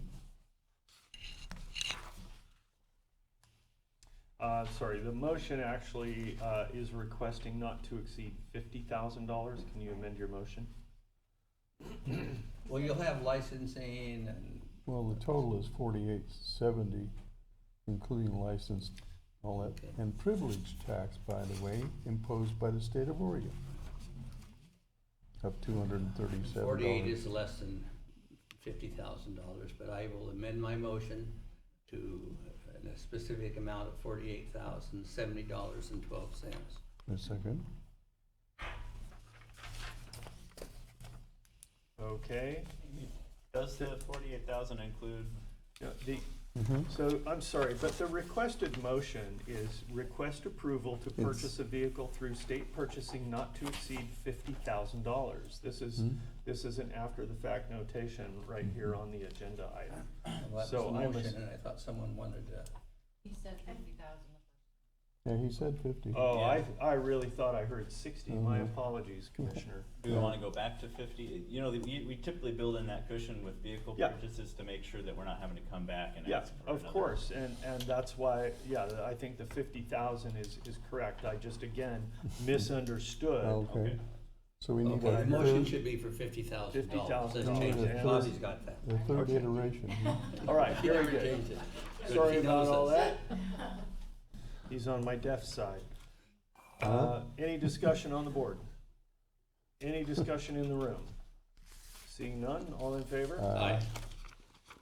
And 4T, Amy once again, filling a vacant position and lateral transfer to building permit tech 1. We're requesting the Board of Commissioners approve lateral transfer for Pedro, who's sitting next to me, from permit specialist to the vacant position of building permit tech 1, effective July 1st, and sign resolution 24-07-115P. This is a lateral transfer with no change in pay grade. Okay. Okay. Motion? Motion on what was stated. That's easy. I don't have to repeat. Pardon me? I just motioned on what was said, so I didn't have to repeat all that. Oh, you moved that, okay, I second that. Okay, motion is second. Any discussion in the room? Nope, welcome board. Congratulations, Brooke. It's a good move. Any discussion in the room? Seeing none, all in favor? Aye. Okay, and item 4U and me, no, 4U, approval of job description. We're requesting Board of Commissioners approve revised job description for the position of principal planner and place under pay grade 424. The AFSCME union has reviewed the proposed change. Okay, Move to approve a revised job description for the position of principal planner and pay grade 424, and approve posting and filling of the position that either is at the associate planner or up to the principal planner position. That's interesting. Second. motion and a second. Any discussion on the board? I guess if you don't get one, you take another. Yeah, that's right. So it gives them some flexibility in the hiring decision, so they don't have to come back to us again. Because in the planning position, you never know what you're gonna find. And we just lost a planner. Yes, all right. Oh, by the Any- way, too, we lost our veteran service officer. And we're in the hunt for a new veteran service officer. Anybody wants to apply for the Veteran Service Officer position, it is open. I don't see any hands going up. As a side note. Yes, okay. All right, any discussion in the room on this agenda item? See none, all in favor? Aye. And item 4V, approval of another job description. Due to a resignation in the office, we have decided to revise the job description for the position of associate planner. We're requesting the Board of Commissioners approve revised job description for the position of associate planner and placed under pay grade 420, which reflects the duties the position performs. And the AFSCME union has also reviewed these proposed changes. All right, do I have a motion? Move to approve a revised job description for associate planner under pay grade 420, and approve posting and filling for the position of either associate planner or up to the principal planner. Second. Sounds like a repeat of the last one. Yeah, it's an augmentation of it, that's for sure. A motion and a second. Any other discussion on the board? Nope. Any discussion in the room? Yes, Richard, please.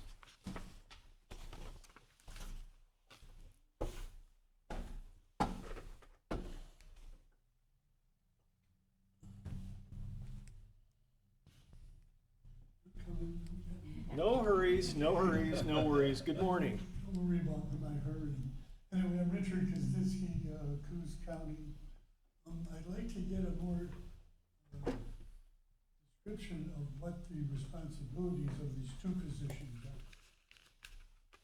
Yeah, do we have a copy that we can? You can take my copy. Oh, you, okay. Copy. Yeah. After this morning, I won't need them. Associate planner. Do you have copies, right? Okay. Very Thank good. you. Thank you, Amy. Thank you.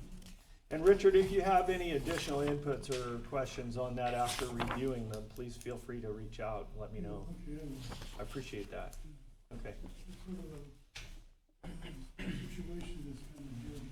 Yeah, I Good. understand that, and I appreciate that about you. Okay, any other discussion in the room? Seeing none, all in favor? Aye. Thank you very much, ladies. Have a blessed day. Item 4W, approval of 2024 to 2027 collective bargaining agreement with the Teamsters Local 223 Roads Department employees. Counselor. Yeah, thank you. We have two collective bargaining agreements on the agenda for today, both out in Public Works. This one is for the Roads Department. The current collective bargaining agreement with Teamsters Local 223 expired on June 30th. This is the successor agreement. It's a 3-year agreement effective July 2024 to 2027.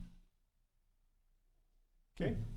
Do I have a motion? Mr. Chair, move to approve and sign collective bargaining agreement with Teamsters Local 223 and sign payroll resolution 24-07-116P. Second. Motion and a second. Any discussion on the board? Nope. These This is a collective bargaining agreement that, of course, we commissioners have been involved in sort of pre-approval discussions about what the framework should be. And that was all done in executive session, as is required by law. And so we're familiar with what this is, and we've negotiated what we feel is the best bargain that we can get for the county while still being able to retain these very important, well-trained, and difficult to replace employees that keep our roads safe for us. Mr. Chair, I might add that HR Carolyn Morgan and County Council Colton Toten spent untold hours doing contracts.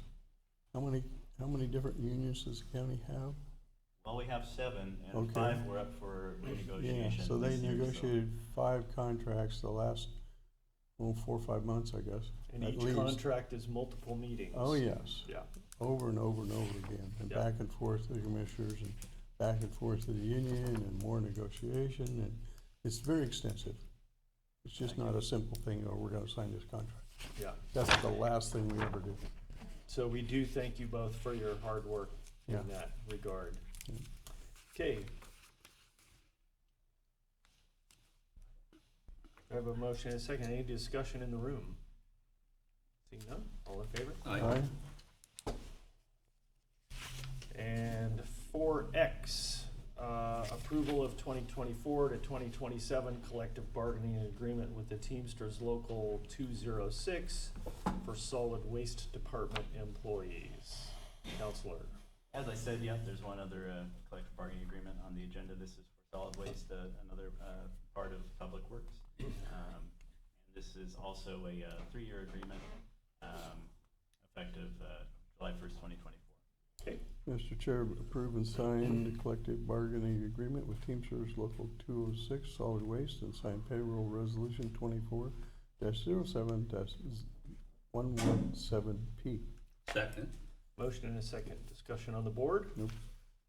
I would like to point out that I believe the number of employees now working in solid waste is 4, is that That's not correct. correct? Mm-hmm.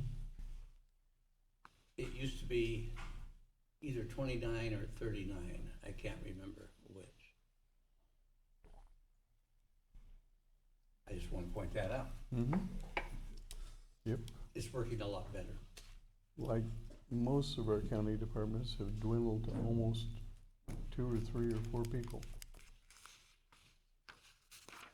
So that's an important point to make to all the Facebook commenters that the county just needs to cut the waste. That's all we need to do is cut the waste. So We have to collect the waste. yeah, we It have just to takes do that 4. too. That's right. Well, an It example, only takes 4. county clerk has 2 in recording and 2 in elections. I have been here long enough. I remember 7 or 8 in elections, and I don't know how many in recording. That's just one example. Assessor, there was 32 when I was assessor. Now there's like 11 or 12. Mm-hmm. I wasn't here then, but It would- roads had 59, Yep. 59, not too Yep. many years ago. Today it's 29 or less. I'm not Yep. sure. Parks, how about you? You're pretty skinny too, aren't you? And we had a meeting here last week, and it was pointed out, well, just cut the assessors again for the sheriff. And I pointed out, well, there's a grant out there that supports the assessor and the clerk and et cetera. If we violate that, they withhold the grant, and they said, well, that's okay, it's only $300,000. But what he didn't say was, if that does happen, and let's say we did reduce the staff of the assessor to where they can't function anymore, Department of Revenue comes in, does the job and bills the county, and how do they bill the county? They withdraw all other funds that are coming to the county to pay for it. Oh, but they can do it cheaper than we can, Oh, can't sure, they, yeah, Commissioner? yeah, right. Uh-huh. When they send people from Salem down here to stay in the motels and Right. meals and all that stuff. This person reiterates this over and over and over again and to the public all the time. Okay. Any discussion in the room on this agenda item? Seeing none, all in favor? Aye. Item 4Y, payment of dues to the Association of O and C Counties. I move we approve the payment of the Association of O&C Counties, county dues in the amount of $33,529.38. Second. Motion and a second. Discussion. Nope. I do, because I'd like to point out to those here the importance of our membership in AOC. I know there are some concerns. I've had them in years past. I know Bob has had them in years past. It is through AOC that we are able to get our insurance. Am I not correct? Correct. And I can't remember what the savings has been a few years, I think, since we've looked at it, but it's a big savings. So we would lose that automatically were we not a member. Bob talked a short while ago about what we call the State Forest Trust lands. It's 600,000 acres of lands in the western part of the United States, western part of Oregon, another 100,000 in the central Oregon, formerly the Gilchrist Forest. We have received little to no revenue from those lands in the 12 years that I've served as a commissioner. We currently are in discussion with the State Department of, the state, to either up or to come up with a program, and I'm quite optimistic about it. I don't want to, there's no guarantee, but I feel we're in a good position, wherein we would get around $500,000 a year from those lands, from the state. If they harvest, that's what we would get based on what they would anticipate harvesting. If they don't harvest, we would get it anyway. We would not be in a position to even be at the table for something like that were it not for the Association of Oregon Counties. We are not alone as a county in having financial difficulties. Over the years, tax cuts have been made that impact the counties way more than they impact the state. A good example of that would be a severance tax. Years and years ago, owners of timber would pay taxes on the value of the timber as well, property taxes, as well as on the value of the land. In those years, rotations were normally at 80 years to 100 years. Unless you were a big timber landowner like Weyerhaeuser that had a succession of annual harvest capability, what typically happened would be the landowner would log his land, take the money, and then quit paying taxes. Or maybe the land burned. There would be no way, unless he acquired the forest at age 2 or so, that he would ever see another harvest from it. More than likely, neither would his children. Maybe his grandchildren might. So what happened? All these lands were turned back to the counties for non-payment of taxes. And the counties couldn't manage them, didn't have the resources either. The state came up with a program to manage them, and that's why we got these lands. But anyway, I went a little too far with that. I got back to my original thought. where I was meant to stop was that the severance tax idea was done away with. The timber companies made a very logical argument that, hey, the severance tax meant you didn't pay taxes while the trees were standing, but and therefore you didn't have any money because you were getting harvest proceeds. They waited until they were cut, and they paid what they called a severance tax.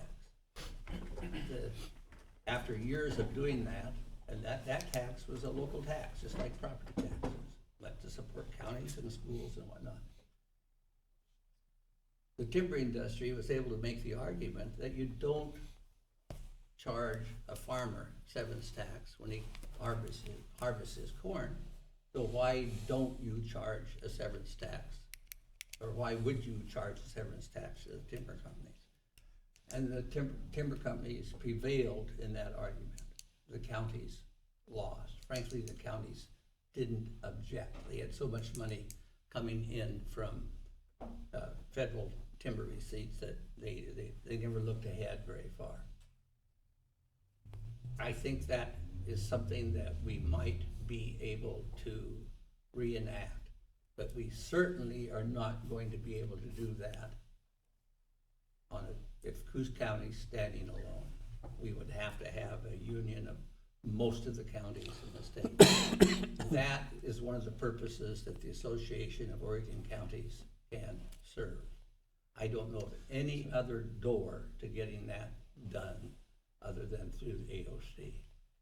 Well, I know you don't agree by your shaking the head, but this is why I'm trying to explain why I think it's important to be in AOC. If I may, by way of clarification, Commissioner, this actually is not related to the Association of Oregon Counties. This is the Association of ONC Counties, which. But you're right, but the Association of ONC Counties is part of AOC. Yeah, okay. They're without AOC and their support, it would not exist. Right. Or it would be difficult to have it exist. And so just to be perfectly clear, we get our insurance through AOC, Association of Oregon Counties, and Association of ONC Counties is a separate entity, which Did I say ONC County? Yeah. Well, earlier I had said we get our insurance through. I assumed we were talking about AOC. AOC. So the acronyms are very sorry. And that's why I think that our membership there is very important. They bring us to the table for statewide issues. They lobby on our behalf. I don't know what we wouldn't do very well without them. And I think what was it? How much was it? It wasn't very much. It's $33,000. So obviously the efforts of the coalition of counties who have an interest in the ONC lands is important to maintain, because we're all adversely affected by the either misfeasance or malfeasance of the Bureau of Land Management and their mismanagement of the ONC resources that we are supposed to be the beneficiaries of. And even though the successes have not been so far what we would have liked to have seen, the preservation of that coalition is still very important, because we do have, I'll say this, and this will come up in our next agenda item as well, we do have a little glimmer of light of potentially a new tack to take in our challenging of the federal government's management of those forest lands. And that would portend the benefit of all of us who live here in Coos County in terms of being able to preserve and maintain our county operations at least minimum levels, which has been a great struggle. And you know, obviously we're all interested in having strong law enforcement and a legal system that functions, and all the other essential county services that are provided from the county, and preserving local control right here. because our problems, most of our problems don't start here in Cook County. They start in Salem or in Washington DC. And so anything we can do to preserve our local control is good, and this definitely maintains a position to be able to do that. Mr. Chair, for the benefit of the new people here, or haven't been here frequently, our ONC lands of 2+ million acres was set aside by Congress in 1937 for the sole benefit of the Western Oregon counties, 18 counties. Through various manipulations, etc., and through various federal and state, mostly federal legislation, they reduced the harvest on those lands. In the mid-'80s, the county got roughly $25 million for the general fund. Our general fund was on the ballot last spring because we're out of resources. This past year, we got a handout from the U.S. Treasury for not cutting on the ONC forest, which regenerates and sequesters carbon and all that kind of stuff. We got 1.3. Combined with our property tax, doesn't even cover the jail, let alone the other general fund departments. District attorney, the assessor, the county clerk, the commissioners, county council, on, survey, all of that. Part of what we get for revenue is off of our county forest, which provides anywhere from $3 to $6 million depending on the market. So and some grants, so that's how we survive in the general fund. That's a 90,000-foot view. I can get really detailed, but we don't have the time. One detail I'll addend on to your comments, Commissioner, is that the ONC lands, those 2 million acres that are for the benefit of the 18 counties, grows at a rate of 1.2 billion board feet per year. Mm-hmm. The harvest level is just over 200 million currently. Nowhere near what's needed to maintain those forest lands in a safe condition in terms of fire management, and nowhere near what was committed by the 1937 ONC Act. The 1937 Act specifies that no more than 500 million board feet can be harvested, even though it grows at a rate of 1.2 billion board feet. Yeah, but that's in the statute that Congress set down in 1937. But the reasoning for the 500 million board feet was because there had not been a determination of what the growth rate of those lands was. Well, actually, they knew that, but back then, we had so many people buying timberland with timber on it, cutting the timber and then letting it go back for taxes to the county. Mm-hmm. And so they had lots of experience of people cutting and basically running. And so they didn't want that to ever happen with those ONC lands. Right. Which clarifies that old saying, cut and run. Yep. Yeah, all right. That's where it came from. Okay, is there any discussion in the room on this agenda item? Seeing none, all in favor? Aye. All right. 4Z, which if we were in Canada would be 4Z, but we're not. Revenue alternatives discussion.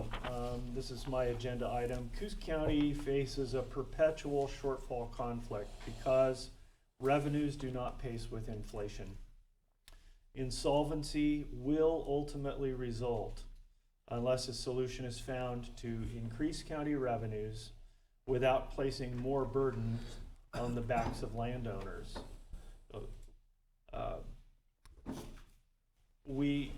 The purpose of this agenda item was to engage a bit of a discussion on the county revenues issue, particularly in light of the public safety levy failure a couple of months ago. We've got to fix this problem. Nobody's going to fix it for us. It's it has become evident that under the format that the levy was presented a couple months ago, or over the past 6 months or so, that there's no palate for that among the voters of Coos County. So we do have some different ideas. There are a number of them. We actually decided that this warranted a more in-depth and lengthy conversation than we could afford in a regular BOC meeting. And so last week, as some of you know, some of you were here for a work session that we had noticed in order to have an extended discussion on some of the alternatives before us to effect this kind of an outcome that's needed. And so, well, I guess we should, to stick with appropriate format, we should have a motion to engage in this discussion, and then we'll carry on a brief discussion on this topic. May I have that motion, please? Are you asking for? A motion just to engage in our discussion here. At a work session or right now? No, we already had a work session. That was another, okay. We have another one set up as well, and that's noticed on the calendar. Yeah, I think this would be, I like the idea, I just wonder if this is a good time to have it.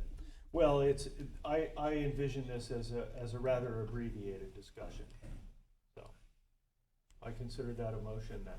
I don't think we have to have a motion. Okay. Well, then let's not then. If you can just do it. Yeah, so we'll continue. Importantly, on this topic, there is going to be a presentation in the Curry County Commissioners' Chambers this coming Thursday at 4 p.m. And this is a concept that one of the Curry County Commissioner-elect, Patrick,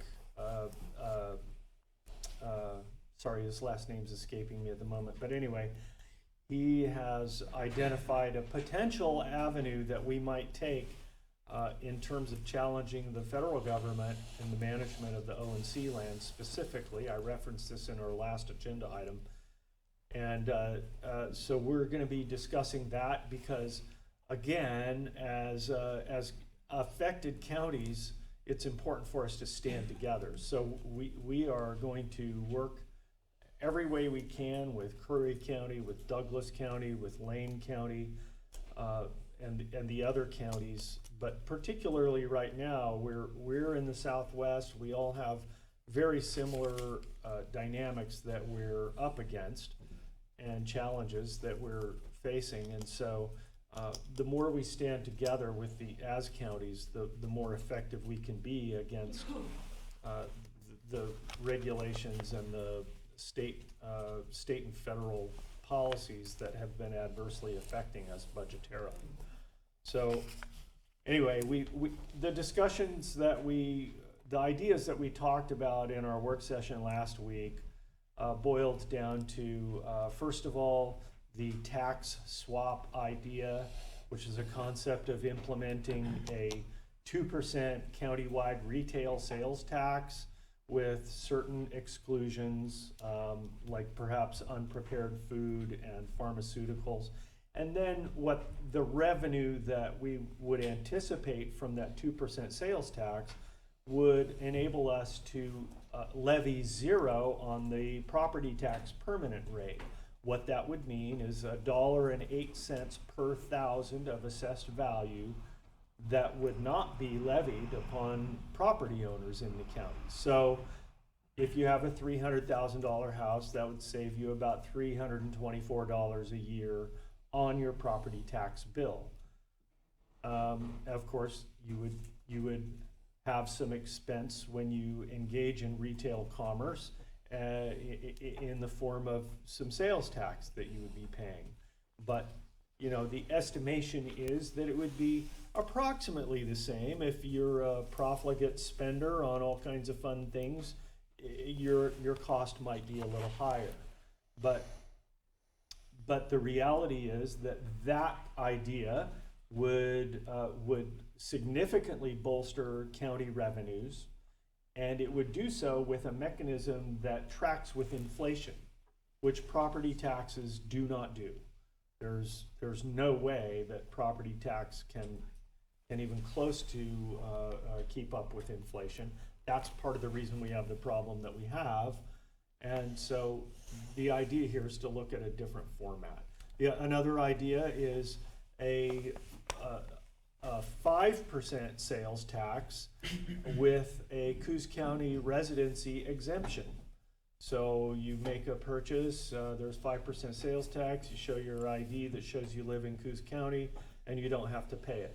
We're not certain that that's constitutionally defensible. We're working on researching that, and we'll see. We have some work to do yet in that regard. And then of course this idea that will be presented in Curry County this Thursday at 4 p.m. If anyone is inclined to drive down there, I encourage you to come down and participate in that conversation, because we've all got to stand together to fix this.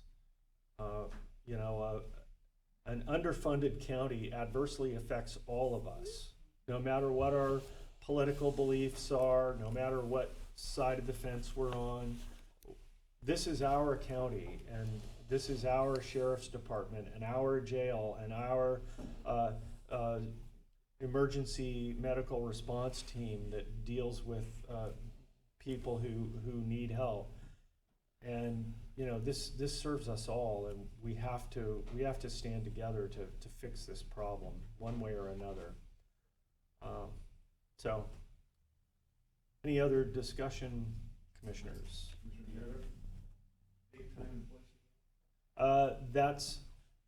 That is this Thursday, the 18th, at 4 p.m. in the Curry County Commissioner Chambers, which is not in the courthouse in Gold Beach. It's across the street to the north from the courthouse in a little nondescript office building. If you walk in the front door of that building that faces the courthouse, you can't miss it. Stan, if you look at the special meeting notice that's online, the address is there. There you go. Commissioners, any? I do have, yeah, I really think this is not just this one particular conversation in Gold Beach, but a conversation that we all need to have and figure out how we are going to finance our county's operations going forward. I appreciate anyone having ideas, telling the commissioners about those ideas.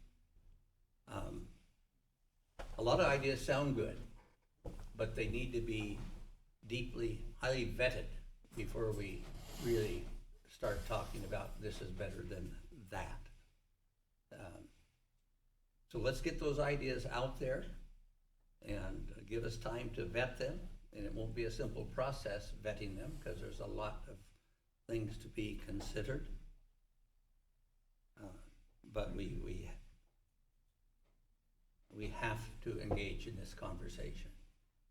We may end up finding that what we have is all we can get, realistically. But I hope not. I hope there are better options. But we have to make sure they're better before we throw out the baby with the bathwater. So feel free to reach out to the commissioners with any ideas you have. We'll put them on a list and we'll discuss them and we'll vet them. Have a work group sometime, a work session sometime to engage with the public in this matter. Commissioner, would you want to recap last week's meeting? I mean, a considerable amount of the discussion was related to potential levy that Sheriff Fabrizio had brought forward. I would, if the sheriff wanted to do it, he's the one's working on it. He always explains it better, but I don't want to put you on the spot, Sheriff.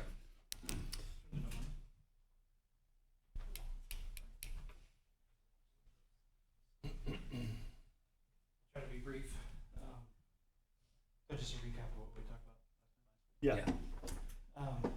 So 1 month from today is the last filing date with Secretary of State for anything on the ballot. So what we had initiated the conversation was really just a timeline issue, because we are we've gone over the cliff already, unfortunately. Thankfully, the commissioners chose to fund us for this year, but it was at the detriment of the future. So looking at it, like Commissioner Sweet said, we have a lot of research to do, and Commissioner Taylor said, a lot of research to do with these other ideas. So we kind of looked at it like a short, mid, and long term. Sorry, I'm not sure. Yeah, why don't you, we know what you're gonna say. I think this is important to let everyone know. It's appropriate. Thank you. I didn't want to be rude. So we looked at kind of like a short, midterm, and long-term goals. The short-term goals, what's probably the easiest and most attainable concept is levy. It's already been socialized, modified though. Failed last time. Reduce the extra services that we were trying to go for with the extra pod, the extra DVA, reduce that amount, and simplify the message. Something we didn't do last time was really kind of highlight the potential consequences of a failed levy, such as reduction in jail staff, patrol staff. Unfortunately, the DA's already lost 2 positions for his amended budget. Midterm, I don't think was mentioned today, is the idea of a public safety district. Be a little easier than the tax swap idea, but it's expensive if we want to fund the entire public safety system. Quite a bit. We're looking more about $2.40. Not only that, take more time to set that up because of selecting a board and figuring out the ins and outs. We haven't done that either, but it's expensive. I don't know how palatable it would be. And then long term, because it is going to be the sales tax idea. So going forward, one of the big things we talked about on Friday was trying to amend that message in the last ballot, bring it down maybe a couple cents. 5-year levy, if approved at this time in November, would give us that breathing room to look at those midterm and those long-term goals, figure out what a tax, sales tax or a tax swap, reducing property tax while applying a 2%. If that's appropriate, because we don't even know how much that'll get the county. It's going to save jobs, save services. That 5-year breathing room. And looking, talking to Megan, the best projections for the future, and we went over the cliff this year. Hurt us a little. Figure out really what that dollar, percent per thousand amount would be lowest that could be, just in order to fund status quo operations. So that should be getting that pretty soon. I think we have our next work group session on the 31st. We'll have something hopefully ready by then, because that's about 17 days out from the last file date. Yeah, that's good. And just to amend your comments a little bit, Sheriff, I've often said that or quoted that saying that doing the same thing and expecting a different result is one definition of insanity. And this is not actually doing the same thing as the last levy. As the sheriff mentioned, this is a very simplified linguistic approach and presentation of the idea with additionally a more clear definition of what the consequences of a failure would be. And that's something that we didn't really fully articulate in the last levy presentation. And we've had we've had quite a bit of feedback indicating that people really didn't understand what the consequences would be of a failure of that levy. And, so we take responsibility for that, but this iteration of the idea would be clearer in all of those regards. It would also be less than the last one. As he said, we're not trying to expand any services, but we do want to maintain our 2 pods in the jail at minimum, because we saw clearly with 1 pod open at the jail, we didn't have enough capacity to deter crime in the county. There's too many people released that really should have been detained. And so this is another short-term fix. This levy would be a 5-year solution that would give us time to work out the other possibilities to really long-term fix the revenue issue. So Thank you, Sheriff. Thanks, Sheriff.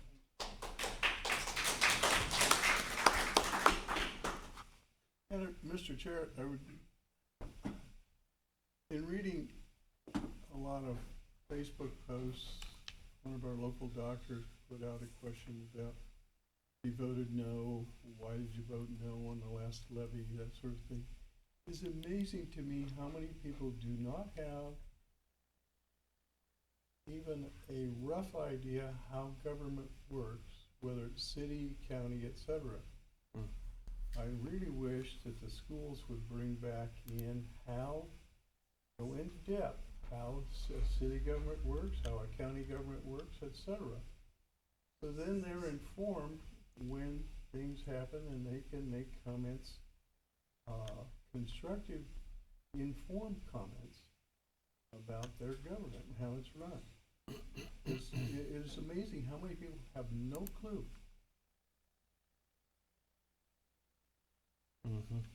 Yeah. Even about budget. General fund, non-general fund for the county budget. You probably have no idea what the total county budget is, do you? It's $150 million plus. You know how much we get in property tax? A little over 6. The jail itself is 7.8. Of the jail, the jail medical's over $1 million. Most people don't have any idea. So, education is key, and that's incumbent on us to get that word out. But also, it's incumbent on all of us as citizens of this county to understand some of these numbers and help bring a better understanding to those who are not correctly informed, particularly if they're spouting it all over Facebook. Well, you can, incredible. they say, well, just use the other funds. What? All those other funds are dedicated to a certain purpose by the federal or state government, etc. Yeah.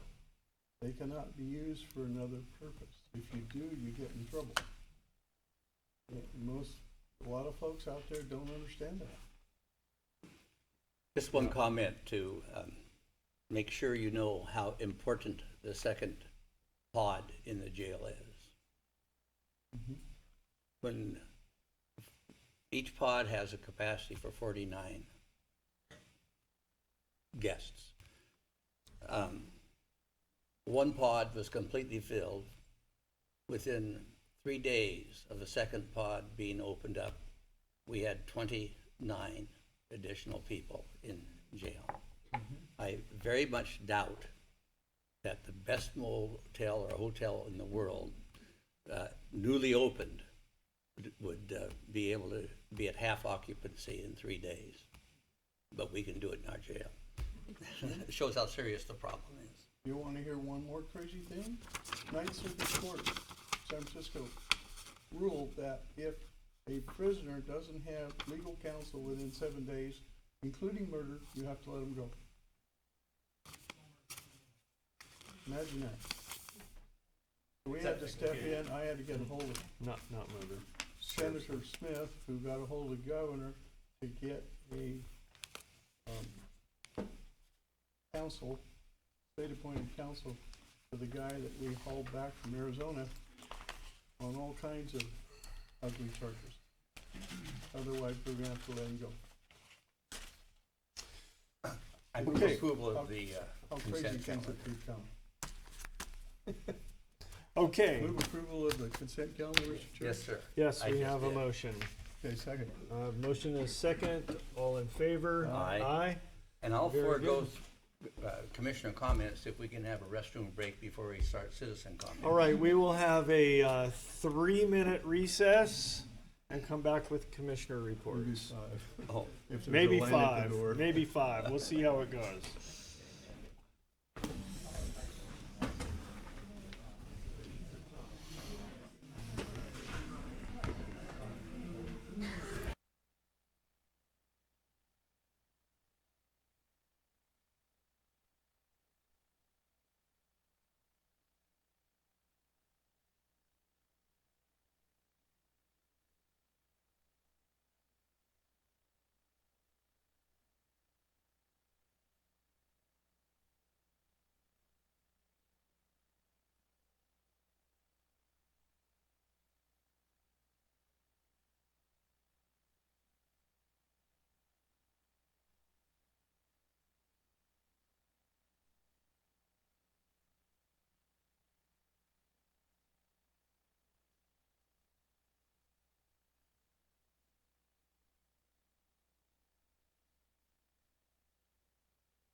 There needs to be a system set up.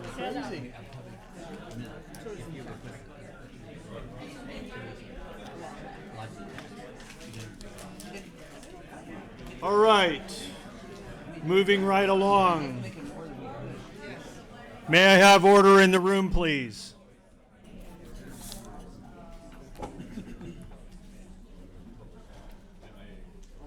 It's always harder to get them back from recess. All right. Thank you for that. So, moving right along, we have already dealt with our late agenda and consent calendar. So, commissioner comments. Commissioner I Sweet? thought the deal was if we took a break, we wouldn't have commissioner comment. Well, we need to have at least one commissioner comment. Mr. Chair, well, I have two. Last week, Tuesday, I got back from up by the Arctic Circle in Canada. I went lake trout fishing. It was a Christmas present from my son. He'll be gone almost 2 weeks. It was amazing. It was just amazing. On a different note, however, I got a call from several citizens extremely upset about the county's homeless advisory group authorized through $1 million grant through House Bill 4123 of the Oregon Legislature. And in it, they pointed out, they sent me and I printed them off, and I will share with my other two commissioners here and county council. For discussion later, hopefully in a work session, AYA Alternative Youth Activities is proposing for adults, and they are proposing 4 different residential locations where they want to have substance use disorder adults, SPMI, so I had to look this one up, serious and persistent mental illness adults, sex offenders, and arsonists in 4 different locations in the greater Coos Bay area, 1 in Charleston, 1 south of Coos Bay, and 2 in Coos Bay. And I'm going, whoa, wait a minute. This just does not seem right to me to be doing this at all. Especially with a group that I really had high esteem for, Alternative Youth Activities, which helps youth. Now they want to branch out into adults, it seems like. So I want to have discussion later on in a work session about this whole situation and where this homeless response office, which is basically the county and the city of Coos Bay and North Bend, are participating in through a county grant. Doesn't set well with me, and it certainly didn't set well with the citizens who got a hold of me because they have property next door to one of these properties. So that's my comment. All right, very good. Well, we will definitely schedule a work session to engage that discussion. And that work session will be noticed on the county calendar. Okay, I am going to, well, the first thing I want to do in my commissioner comments is we had a meeting last night where we cooked a barbecue dinner for all of the fair volunteers and fair board members down at the fairgrounds. Had a nice time. 65 people were fed, and the final business of fair organization was hashed through. It was a nice time. But what came to my attention in that meeting, just prior to it, was the list of accomplishments by these fair volunteers. I mean, these people go down and spend hours and hours and hours daily, some of them. Some of them take it on like a full-time job. And it's amazing to sacrifice that much time for the benefit of the community. So here's a list of things that they have accomplished this year.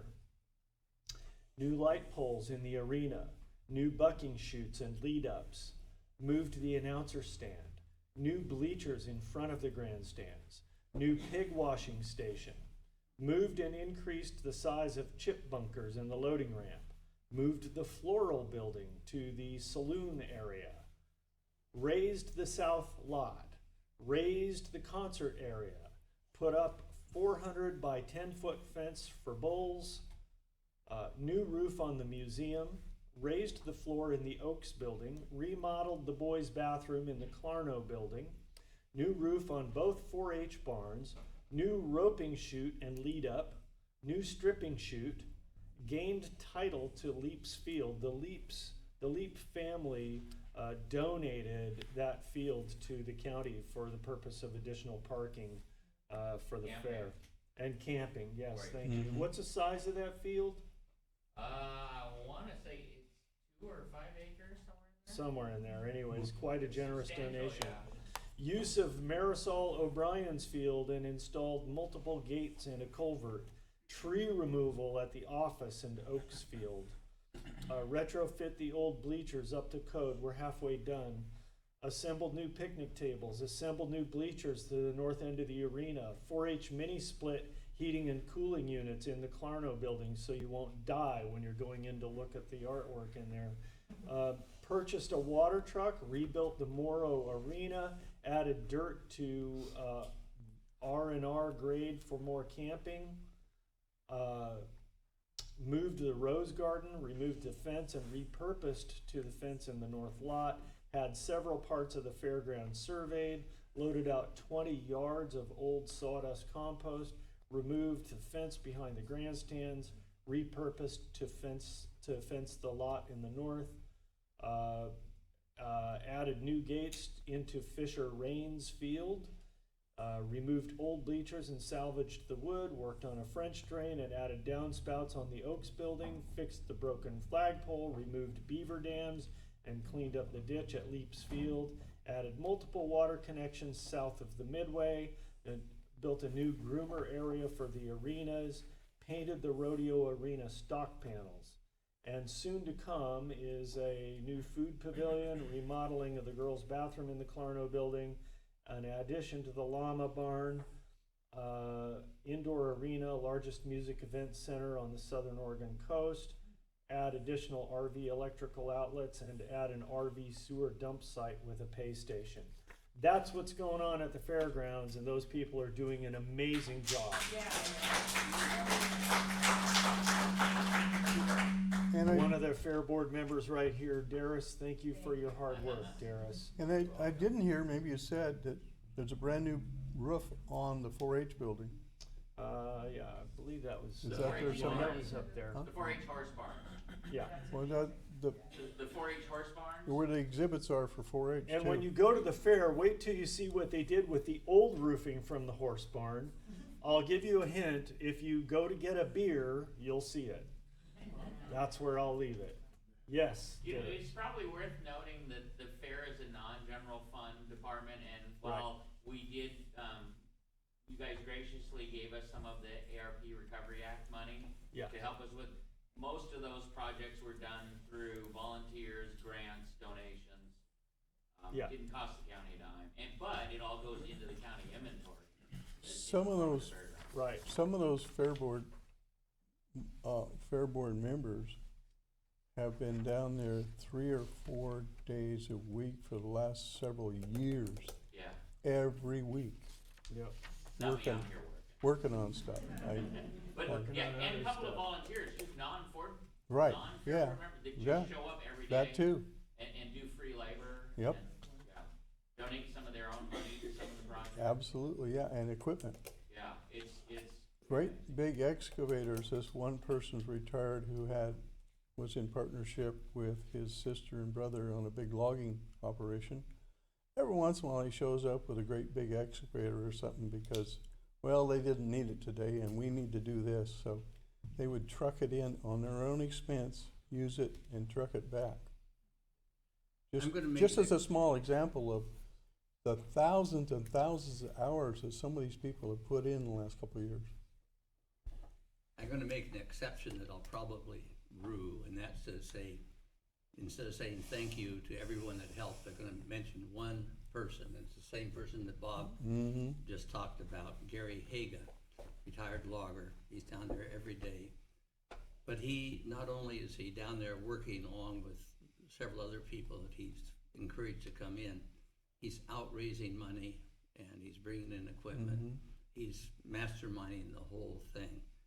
Warn you, if you see him coming, hide behind the corner, because he's going to hit you up for some money. Or some work. Yeah. Or some work. He's Yeah. a great guy. So I'm real proud of what the fair and the fair board have accomplished. One of our very best appointments. Turned him down once. All right. And the whole fair board and all of the 4-H leaders and all were there last night, and they have turned that fair around. It is amazing when you go there to see the changes. Okay, is that it? All right, so let's move into the citizen comments portion of the meeting. As a preface, due to the number of people who have signed up to comment, I want to reiterate a couple of things. Number one, normally I'm very loosey-goosey as chair on the time frames, and anybody who comes to these meetings regularly knows that. I do believe in everybody's right to say their piece, express their mind. That said, the number of people here, I am going to strictly limit comments to 3 minutes. 3 minutes, you're done. That's this. The second thing is, if your comments very closely approximate comments that have been made by someone else before you, I would kindly request that you come up, introduce yourself and your residency, and reflect those comments and just express your agreement for the sake of time. If you would be so kind, I'd really appreciate that. We do have another meeting at 1:30, and we do like to have a little bit of food in our bellies at some point too. So that said, let's begin with Julie, you're first, please.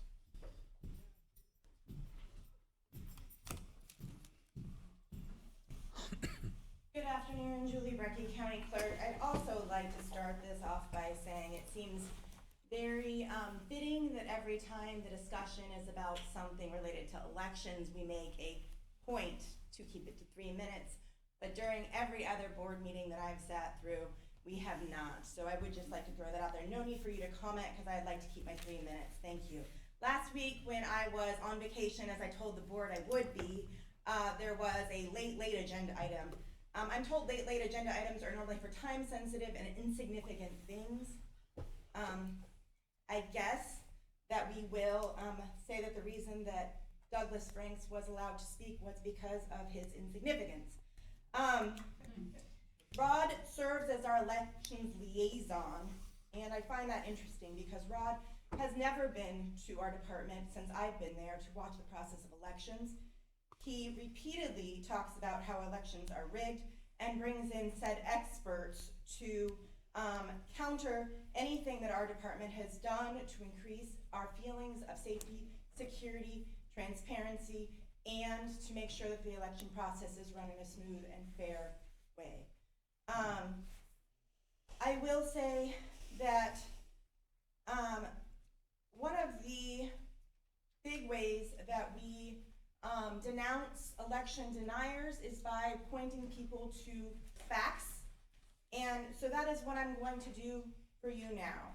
As a former educator, I believe it is my job to encourage people to find their own facts, point them in the direction of where I have found them, but encourage them to also look for themselves. And that's what I'm going to encourage you to do today. Rod does have a tendency to bring in people who he believes, he does tend to tell his constituents what to believe, and I do not believe that that is the correct way to form an intelligent audience. I believe that it is all of our jobs to do the research, and so I'm telling you to do that for yourselves. I will point you to a few things. Doug Frank is not an elections expert. He has been denounced as so by elections experts who are, in fact, people who have been given that title in courtrooms and in classrooms. If you point to Washington County, he was not allowed to testify because he was not an expert. I will say that if you go and look up Justin Grimmer or Edgars, you will find that they have degrees in political science, that they spend a lot of time doing research on the topic, and they have taken, can you not speak while I'm talking, please? Thank you. I only have 3 minutes. Sorry. They have taken the claims of Douglas Frank, and they have written many published papers on the matter and debunked him. Please review them yourselves. Also, Coos County, we do run our own elections. I encourage the people to come and watch the process, as there is a process set up for that. I encourage you to come and watch the process, because I was elected because the people believed that I care about my community, a community that I grew up in. And yes, thank you to the people who have helped at the fair. As a kid, I attended the fair in 4-H, and I will continue to care about my community. I ask that you continue to care about yours and think about the safety of your people and the safety of the people who you are supposed to be the liaison of before you bring in more people to speak to things that have been debunked and who are causing this issue, the safety in elections.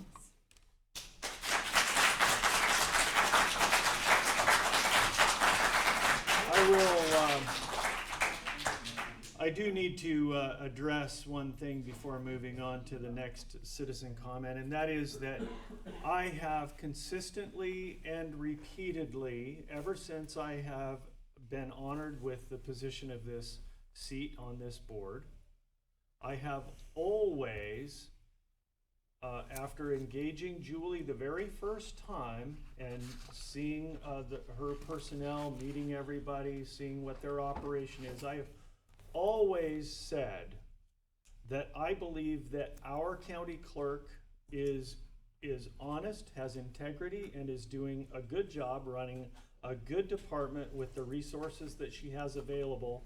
And I have never castigated our elections department. So the issues that were raised in Dr. Frank's conversation here didn't have anything to do really with our local county clerk.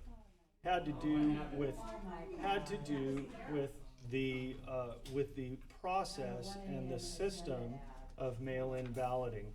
And we will be having a work session later with a more extended conversation with Dr. Frank. So you'll all be able to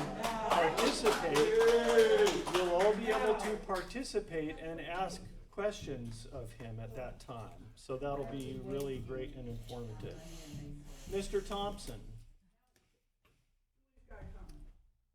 If you're going to rebut me, then I should be able to rebut you and what you've had to say.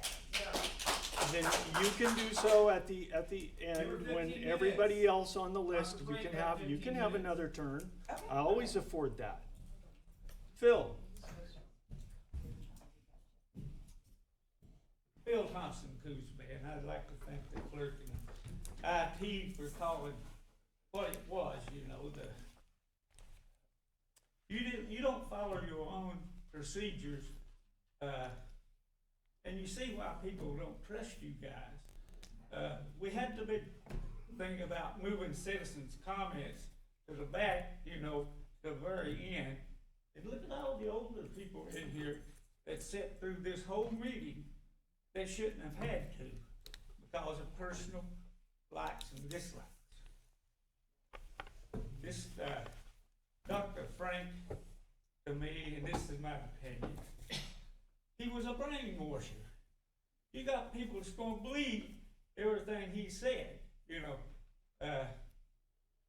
I love my country.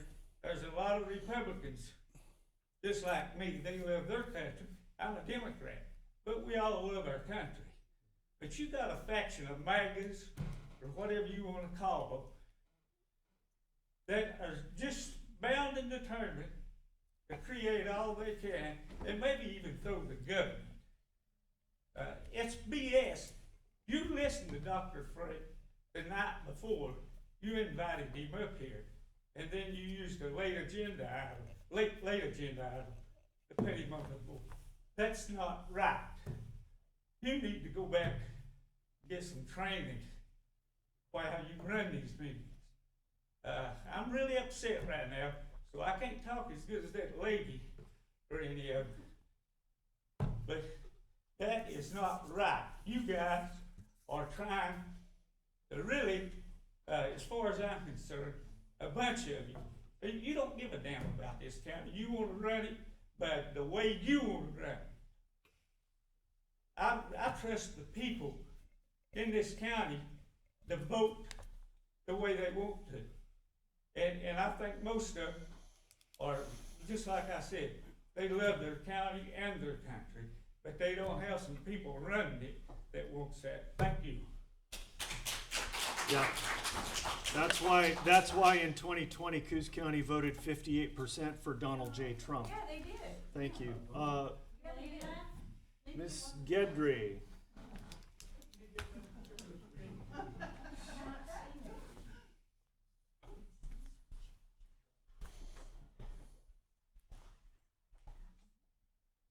Mary Jedrick Coquille. I'm here because you really crossed a line at the last regular board meeting when you misused your own protocol to insert your personal pet conspiracy theory and impose it upon the people. You had an ethical responsibility to alert the crowd that this individual, Doug Frank, has been discounted across the country. I'm not going to read it since we've only got 3 minutes compared to his 15. But this study, evaluating a new generation of expansive claims about vote manipulation by Drs. Grimmer, Heron, and Tyler of Stanford and Dartmouth Universities, goes through in tremendous detail and points out the flaws in Doug Frank's, I don't even want to talk about, call him a doctor, his methodology. He was discounted by judges as being lacking in any credibility whatsoever. And I also spoke with Luke Ballant of the Secretary of State's Elections Division, and he informed me, he's very familiar with Frank's claims. He said the interesting thing about Frank's claims, not only are they unsupportable, but he's never actually submitted any complaint to the state to say, here I found evidence of fraud. So I also want to talk very briefly on how the quality of these meetings have devolved in the last 19 months. We've got private citizens who with zero training or almost no training in de-escalation or how to manage a crowd that are showing up armed and ready apparently to shoot and kill a fellow American. I've heard you personally use the word civil and civility. I say we need to become civilized again. You are not Wyatt Earp, and this is not the OK crowd. I encourage everybody to do a search on Doug Frank. There's a body of work counting his claims, very detailed. Thank you. You're addressing the board, not the room. Thank you.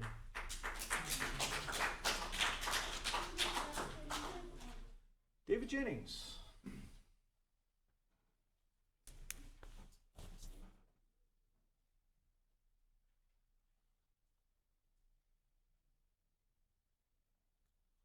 Good morning, Commissioners. My name is David Jennings. I'm from Coquille.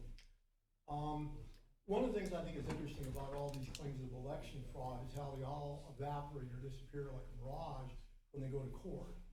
One of the most significant, probably the most significant claim out of Oregon was this Mark Thielman versus 12 counties, including Coos, and the Secretary of State.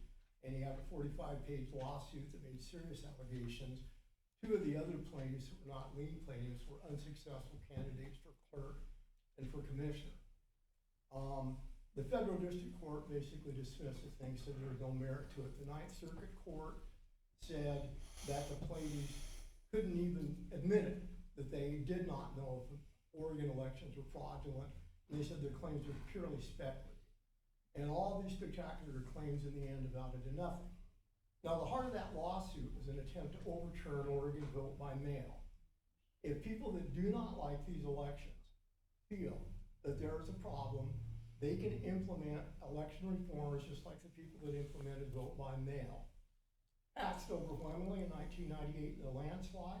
They're welcome to take their case to the people of Oregon, put it on the ballot, and try to convince them to end vote by mail and make other reforms. I think it's notable that they don't do that. Apparently they want to rely on some court to make their decision. Perhaps in the end they will want an imperial presidency to make that decision, especially a presidency that is basically immune from most criminal prosecutions according to our highest court. In any case, I think it's striking that they would rather rely on not elected judges than the people of Oregon to make that decision, and I would strongly urge them, rather than filing lawsuits that are unfounded, to simply take their case to the people of Oregon, say this is why we think there needs to be reform, and attempt to pass it. I don't think they will. I think they'll get beaten badly, but I could be wrong. I've certainly been wrong before. But in any case, one way to resolve this is to take this to the people of Oregon, make your case, and accept the results. I know this is an intense issue. I think another thing that's really important, Thomas Jefferson once said, the boisterous sea of liberty was never without a wave. The genius of the American political system when it works is that we have a high degree of conflict if we feel it's needed to make our point. We never resort to violence, and we should be very careful about making accusations of illegality or malfeasance against anyone. I think we return to that status, and again, I encourage election deniers or people that have problems with the system, put something on the ballot, take it to the people, and let's see what they have to say. Thank you, Commissioner. Thank you, David.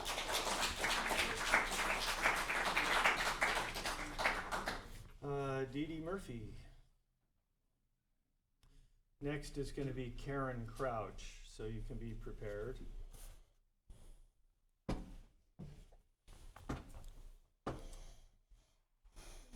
afternoon, or is it morning? I'm Dee Dee Murphy, Coos County, Coos Bay, Oregon. And first off, I want to say, when you say you have confidence in the county clerk, I want to know if that includes me, because you didn't act like it when I was clerk here. And I wanted to say that all counties do run their own elections. They're not electronically run from somewhere else. It was obvious that Mr. Franks did not know how Oregon conducts elections. Coos County programs and runs all their own elections right here in-house. They're not connected to the internet or any other network. The only system that is managed by the state is the voter registration system. And for someone that has worked in that office for many years, before and after the statewide voter registration system went in, I was happy when it came to being statewide, because it was so much easier to follow somebody's registration from county to county, and you don't have duplicate registrations in different counties. It was something that was important, and it needed to be done. As for the ghost ballot things, or phantom ballots, I think this is absolutely ridiculous. Every ballot that is returned to the county clerk elections is signature checked, and if the signature does not match the voter registration, it is not counted until that voter is notified and re-register with a signature that matches their ballot. We have all kinds of safety systems, and we depend a lot on the post office to inform the county when people have moved from one place to another, and we are able to make those kind of address changes from the postal information. And so people do move a lot. Somebody that worked in there and updated voter registrations for many years, I know that people move around a lot. And so when he didn't think that that was possible, well, let me tell you that it is. I want to say too that people should go to electioninsights.org.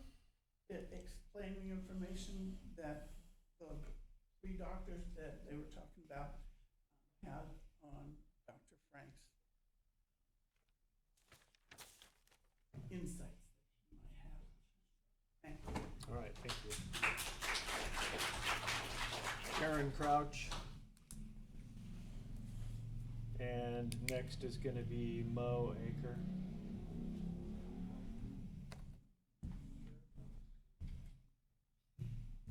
Hi, my name is Karen Crouch. I'm from the city of Lakeside. I moved here in September 2018, and I'm married to a public servant. My husband is mayor of Lakeside. Not that that's relevant here, I'm here on my own.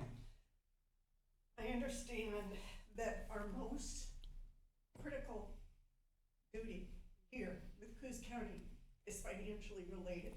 We should not be wasting our time on election denier claims. The claims that were made by Dr. Frank, who, by the way, is a doctor of chemistry. I'm sorry. What does that have to do with elections, really? They were verified being false, if you've heard here before. He can't testify as an expert in court. He was basically seen as not fit. One of the things that Dr. Frank said was that people are not satisfied with how our elections are won. I'm here to tell you that is false. Everyone I talk to loves vote by mail. I used to vote in person when I lived in San Clemente, California. It was a pain in the butt to wait in line to try to get there before the end of my workday. It's a hassle. I make a much more important decision with the booklet, the pamphlet, doing my own research ahead of time, taking my time to make the right vote. Vote by mail is an incredible thing, and I hate to see it be lost. And like others have said, if you want to have that, bring it as a ballot initiative. Do not bring people to a work session or a council meeting that it has nothing to do with real Coos County problems. You need to be focused on the budget shortfall. Commissioner Sweet, Sheriff Fabrizio, like he left, and the DA gave Lakeside City Council a very important presentation on the public safety levy. I'm disheartened that it wasn't passed. I'm glad to hear that another version of it will be on the November ballot, and I will do everything possible in my own world to make sure that it passes. But, you know, it is what it is, right? I'm interested in these ideas that you have about a sales tax. I looked it up, I Googled it while I was sitting there. Only Ashland has a city tax. No other That's not entity. correct. Cannon Beach does also. Okay, well, we're talking county level sales tax. How viable is that? Let's work on real ideas. I beseech you to keep the focus on finances and not on partisan, divisive, election denier BS. Thank you. Right, Mo Aker, and next up will be Garrett King. You know, I'd rather, can we just withhold the applause, everybody? Let's just withhold the applause. You can applaud at the end if you want, but it really is slowing us down even further. No, it doesn't. Just an agreement so you understand. Hello, everybody. My name is Mo Aker. I live in Coos Bay. I am going to talk relevant about what happened to me, May 17th, 2022 in the election, and how I think continued focus on all of this is putting people in danger. Do you understand this? Me, Mo Laker. I have been an election observer for many years. You know what? It's wonderful. I was told it was boring. I'm like, Mo, it's gonna be boring, you're gonna hate it. No. The first time I went was with Terry was the county clerk. She gave me a tour, and I observed. It's incredible. Those workers are resolute, focused. The volunteer staff is incredible. It's absolutely wonderful. But I went many times completely uneventful. I always go at 10 o'clock, the very last shift on election day. Why? Because I can drive at night and I work during the day. So on that evening, I was there sitting, and I'm chatty, you might have noticed. Oh, I apologize about the coffee mark on your thing. That's, it's really on mine, but it's just a coffee. But anyway, if you'll notice on here, there's 60 Republicans that are there observing and 9 Democrats. So if there was some malfeasance going on, there was a lot of opportunities besides me. But anyway, so I come in, very quiet, I'm chatty, and then Dee Murphy, our current county clerk, has both come in. And guess what? All hell broke loose.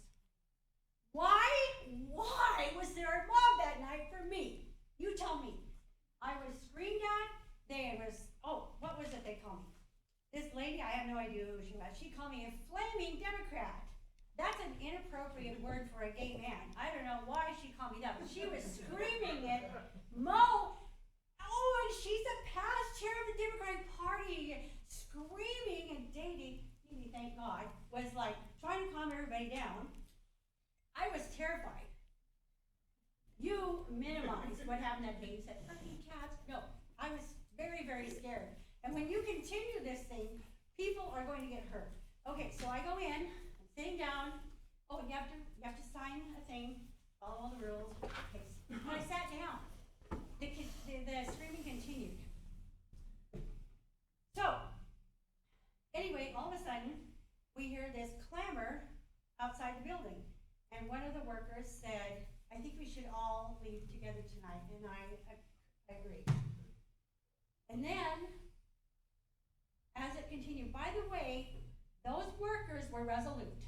With all that screaming and yelling going on, they continued to do their jobs. I need to finish, Rod. This is really important to me. Because once the police came, it was calmed down. But I was afraid to leave. I was afraid to leave. Is that, with a very competent staff, we need to, our staff and volunteers need to be honored. They dress up in red, white, blue, as I am today. But being a Democrat is okay. Is everybody clear on that? There's no problem with Because There's why? no problem. And to minimize that behavior that night, it was said no one was afraid. I was afraid. Called my husband. I was afraid to go home. Right. So Your knock time, it off, please. you're a minute over. Thank you, Mo.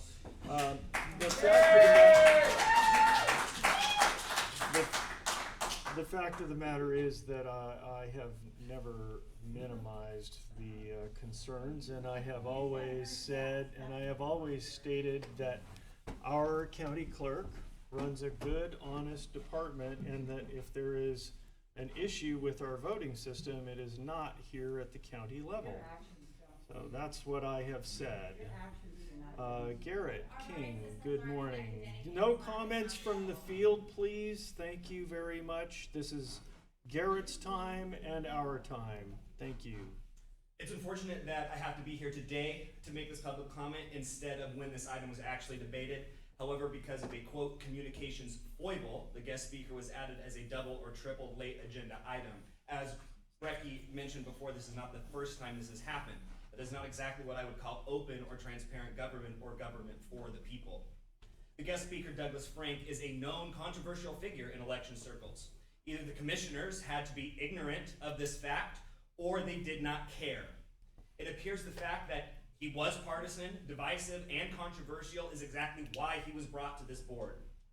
Where is the invitation for a more liberal or moderate guest speaker who supports our election systems? Our county clerk was given 3 minutes, yet this gentleman from out of county was given 15. If this is truly about finding facts, shouldn't we be listening to all sides? But of course, this smacks of partisanship and is supposedly nonpartisan body. And that's why I come before the Board of Commissioners today to ask the board to stop playing these partisan and divisive games. And they are partisan. Dr. Frank can claim that Republicans and Democrats have made election denier claims, and that is somewhat true, but there is only one party trying to upend our election systems. Our county is in the midst of a budget crisis. That is what you should be focusing on. When you, all of you, give air to these partisan, controversial, and accurate claims, you damage the reputation of the Board of Commissioners. You weaken your ability to get things done. I was in support of the jail levy. I was in support of our police officers. I told the people in my circle, I am chair of the Coos County Democrats, to support the jail levy. Those people who I talk to are supporting our police. They want to support our police. They do not trust you. They do not trust you to be good stewards of that money and to spend it responsibly and to spend it in a way that serves the entire community, not just 56%. There's 54% out of there who did not agree. It is my understanding, you confirmed it today, that you are going to try and get this levy passed again. I applaud you for that. I will come out and support it. How do you expect people to support that when they don't support you simply because of this divisiveness that you are bringing to this board? You could choose not to bring it to the board, but you do. Mr. Maine, Mr. Sweet, you both have served this county for a long time. You care deeply about this county. I know that to be true. I ask that you stand up and do away with these clearly partisan issues, and that you focus on county business, not on national politics. Mr. Taylor, I'm not asking you to abandon your beliefs. I'm not asking you to abandon fiscal conservatism. I'm not asking you to abandon small government. I know those are your principles. I understand them. What I am asking you to do is not use your nonpartisan office for a partisan agenda.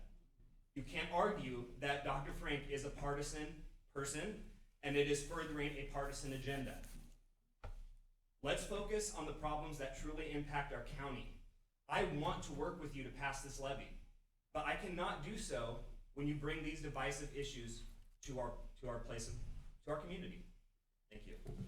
Okay, Richard. Mr. Chair, Mr. King, would you come back up, please? Absolutely.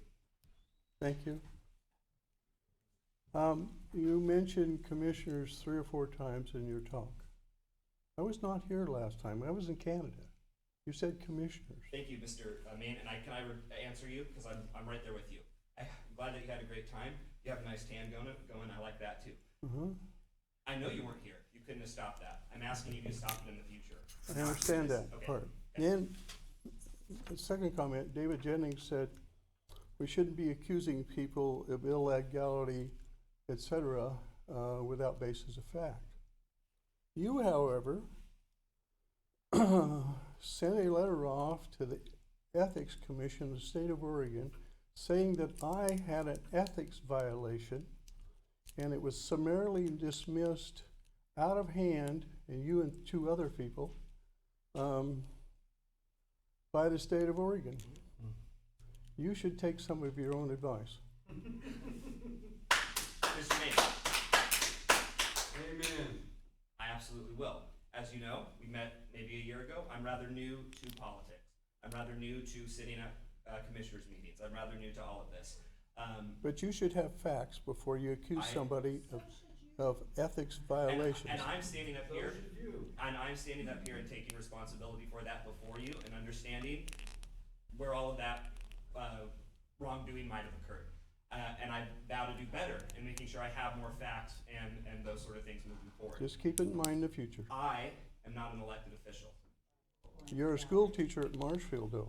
I am. You have access to kids. Okay? That is wrong. Them are our kids. Come on. Oh my God. You're bringing my It is profession wrong. into this. This isn't. You got that right. Commissioner Taylor. Yeah, let's. You brought me into it as an ethics violation. It was unfounded. The the point about the ethics violation is correct. You also made that same claim against and I'm me, taking which was city- also discharged. And I'm But taking I want to say, responsibility for but it. I want to say to you also that that I understand. I hold no ill will over that issue.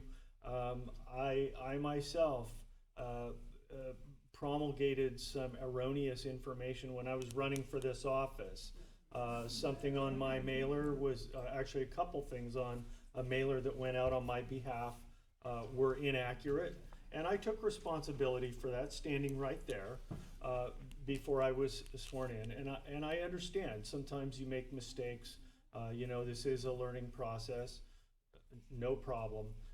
Your comments are all well within the bounds, and but I do hope that in the advancement of the good of the entire county, that we can put aside the issues that we don't agree about and work together on the things that we do agree about.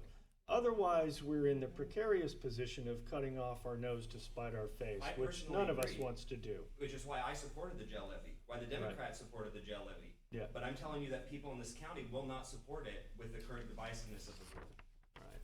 Thank you very much, Garrett. Okay, Richard Kuznitsky. Richard? Now, see, that's what, look, I gotta read a name here, so you guys are making me wait until you're done clapping so that everybody can hear, so that the next speaker can hear. It's not fair. You waited 4 hours to get to talk. Richard Kuznitsky.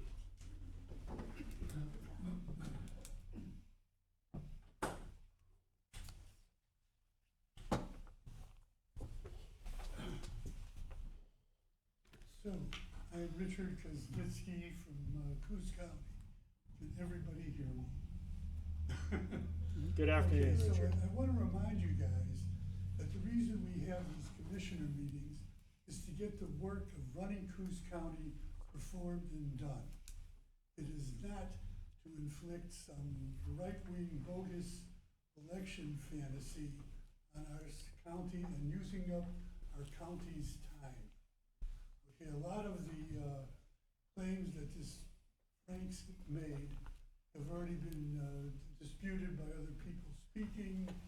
They're being bogus and, not valid, and he not being valid.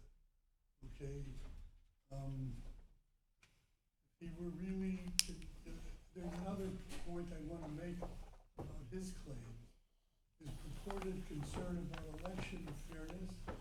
Why does he not mention millions and millions of people who have been taken off the voter rolls? These are not fictitious numbers and statistics and everything. These are real people, black, brown, Asian, elderly, that have been taken, their right to vote has been taken away. And evidently, Franks isn't really concerned about a fair and open election. He's more concerned about his political right-wing agenda. If he really is concerned about it, he should be working on getting these people back voting. Everything else I was going to say has been said. All right, thank you. Richard Raygaard. He left, all right. James Bennett.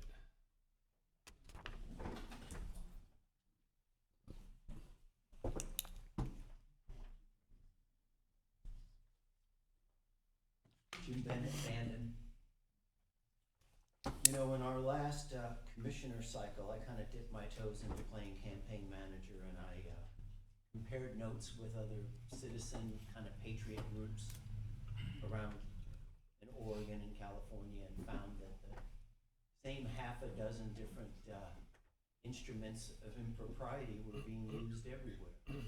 And we're not necessarily talking about what goes on in our clerk's office. We're talking about enfranchised, ballots and votes are two different things. We're talking about including voter pamphlets to people that weren't legitimate members of the community. And I noticed that Dr. Frank, nobody has gone into the archives contested individually what he had to say. You're just attacking him personally. But I'm gonna make a psychic prediction. Between now and the first of the year, everybody's gonna learn a whole lot about election integrity. I can promise you that.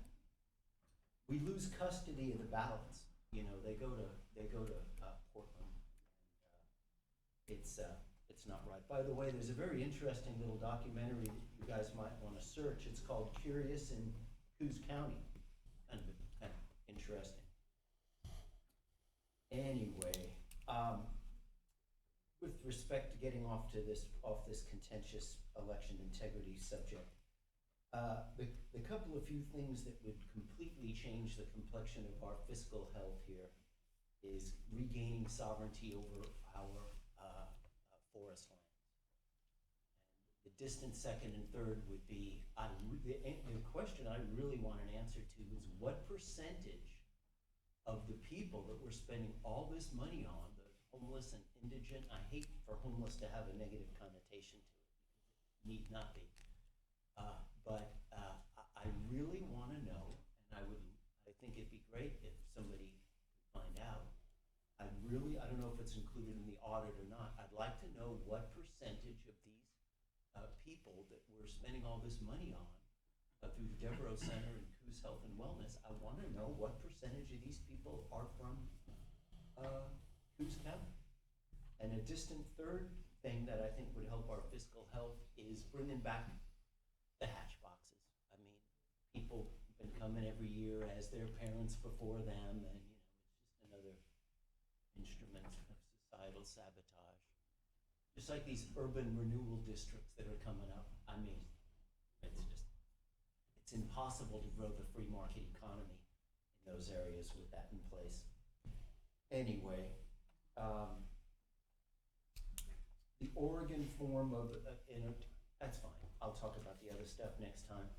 We're all the music is playing for Patriots, and if you don't hear the music now, by this time next year, I guarantee you will be. All right, thank you, Jim.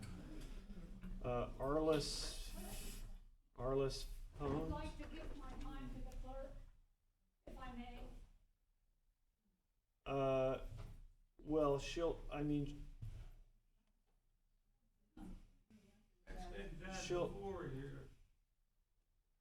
well, okay, well, that's fine. Come on up, Julie. How about that? You get 3 more minutes. How about that? Again, Julie Brecky, Coos County Clerk. You know,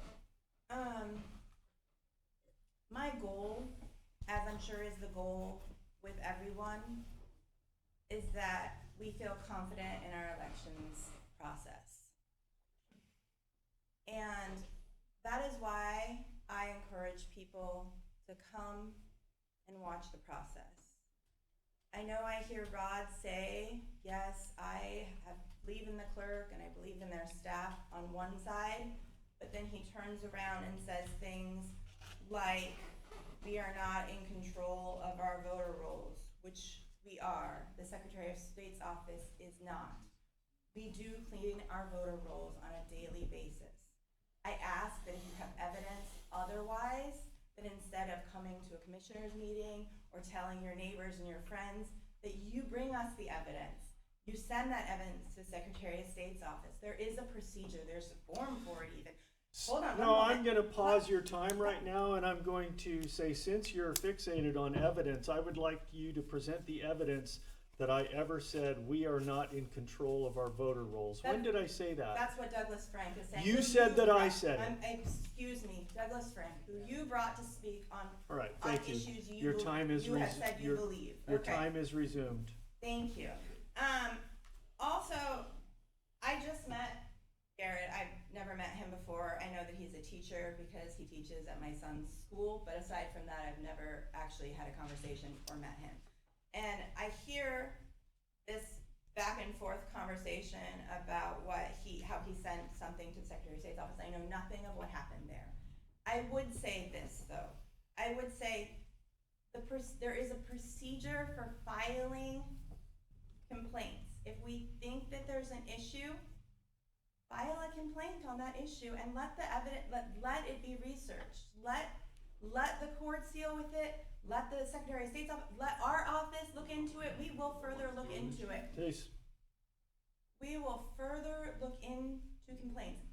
Believe me, if you brought me evidence that someone was voting that shouldn't be voting, I would do due diligence and look into that. We in our office are in charge of our voter rolls. We clean them every single day. We follow obituaries, we have things that we get from the state, we have things that we get from Eric. There's a whole procedure, and we're happy to give you a printout of what that looks like. We're happy to show you that process. Sign up and come and observe during the election process, and you will see how the elections are run. Also, I would like it to be clear that we are in no way, on our tabulation machines, we are in no way connected to the internet. They cannot hack into us. That is not a thing. So if that could please, if we could stop repeating that falsehood, I would really appreciate that as well. Also, Dr. Franks said the people should run we should be in charge of the elections. We are in charge of the elections. I was voted into this office to be in charge of the elections by the people. So we are in charge of our elections. The last thing that Dr. Franks did in a professional journal was in 1997. It was about the design of bowling balls, and it has since been debunked as well. We know that he knows how to write a professional journal, so why doesn't he write one on this issue so that his peers can review it like good science does? Nick Phones. I give my thanks to Julie. Thank you.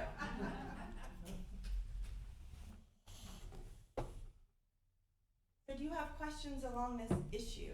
Do you have anything that you would like to ask of me as someone who actually is running the office, as someone who is actually doing the job, as someone who actually knows what's happening, because you haven't come to observe us? So, do you have questions about how that process works that you would like to ask of me? I have repeatedly said that I do not believe that there is any malfeasance in the Coos County Clerk's office. I believe that you run an efficient and professional department. I believe that you are an honest person, and I believe that you would not be involved in any malfeasance regarding the elections. And I appreciate you saying so. So then my next question to you is, you said that you'd like to have a work session around what Doug Franks has said. Can you explain to me what you hope to achieve in that work session?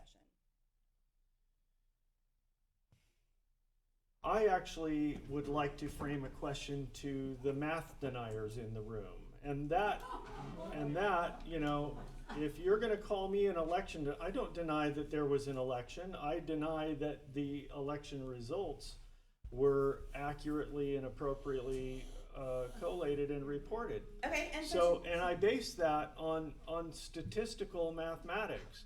The fact of the matter is, and I would love to hear your explanation of the statistical analysis, because I have read the explanation of the statistical analysis from many experts, and it has been debunked. Hold on. All right, so we're not gonna devolve this into a banter in the room, people. If that's gonna happen, I'm gonna just end this meeting right now. We're gonna go, okay? So stop. Thank you. Julie. All he showed us was a pattern of data. He did not show us that pattern of data showed any fraudulent behavior. He showed us a pattern of data. And I'm not questioning your intelligence. I have a master's degree. All right, that's it. That's it. Meeting's done. We're adjourned. Thank you. That's it. End the recording. We're done. Hold on. I think that should be the decision of the board. I, as the chair, I instructed the room that these side comments were going to stop, and they persisted, and I'm done. Thank you.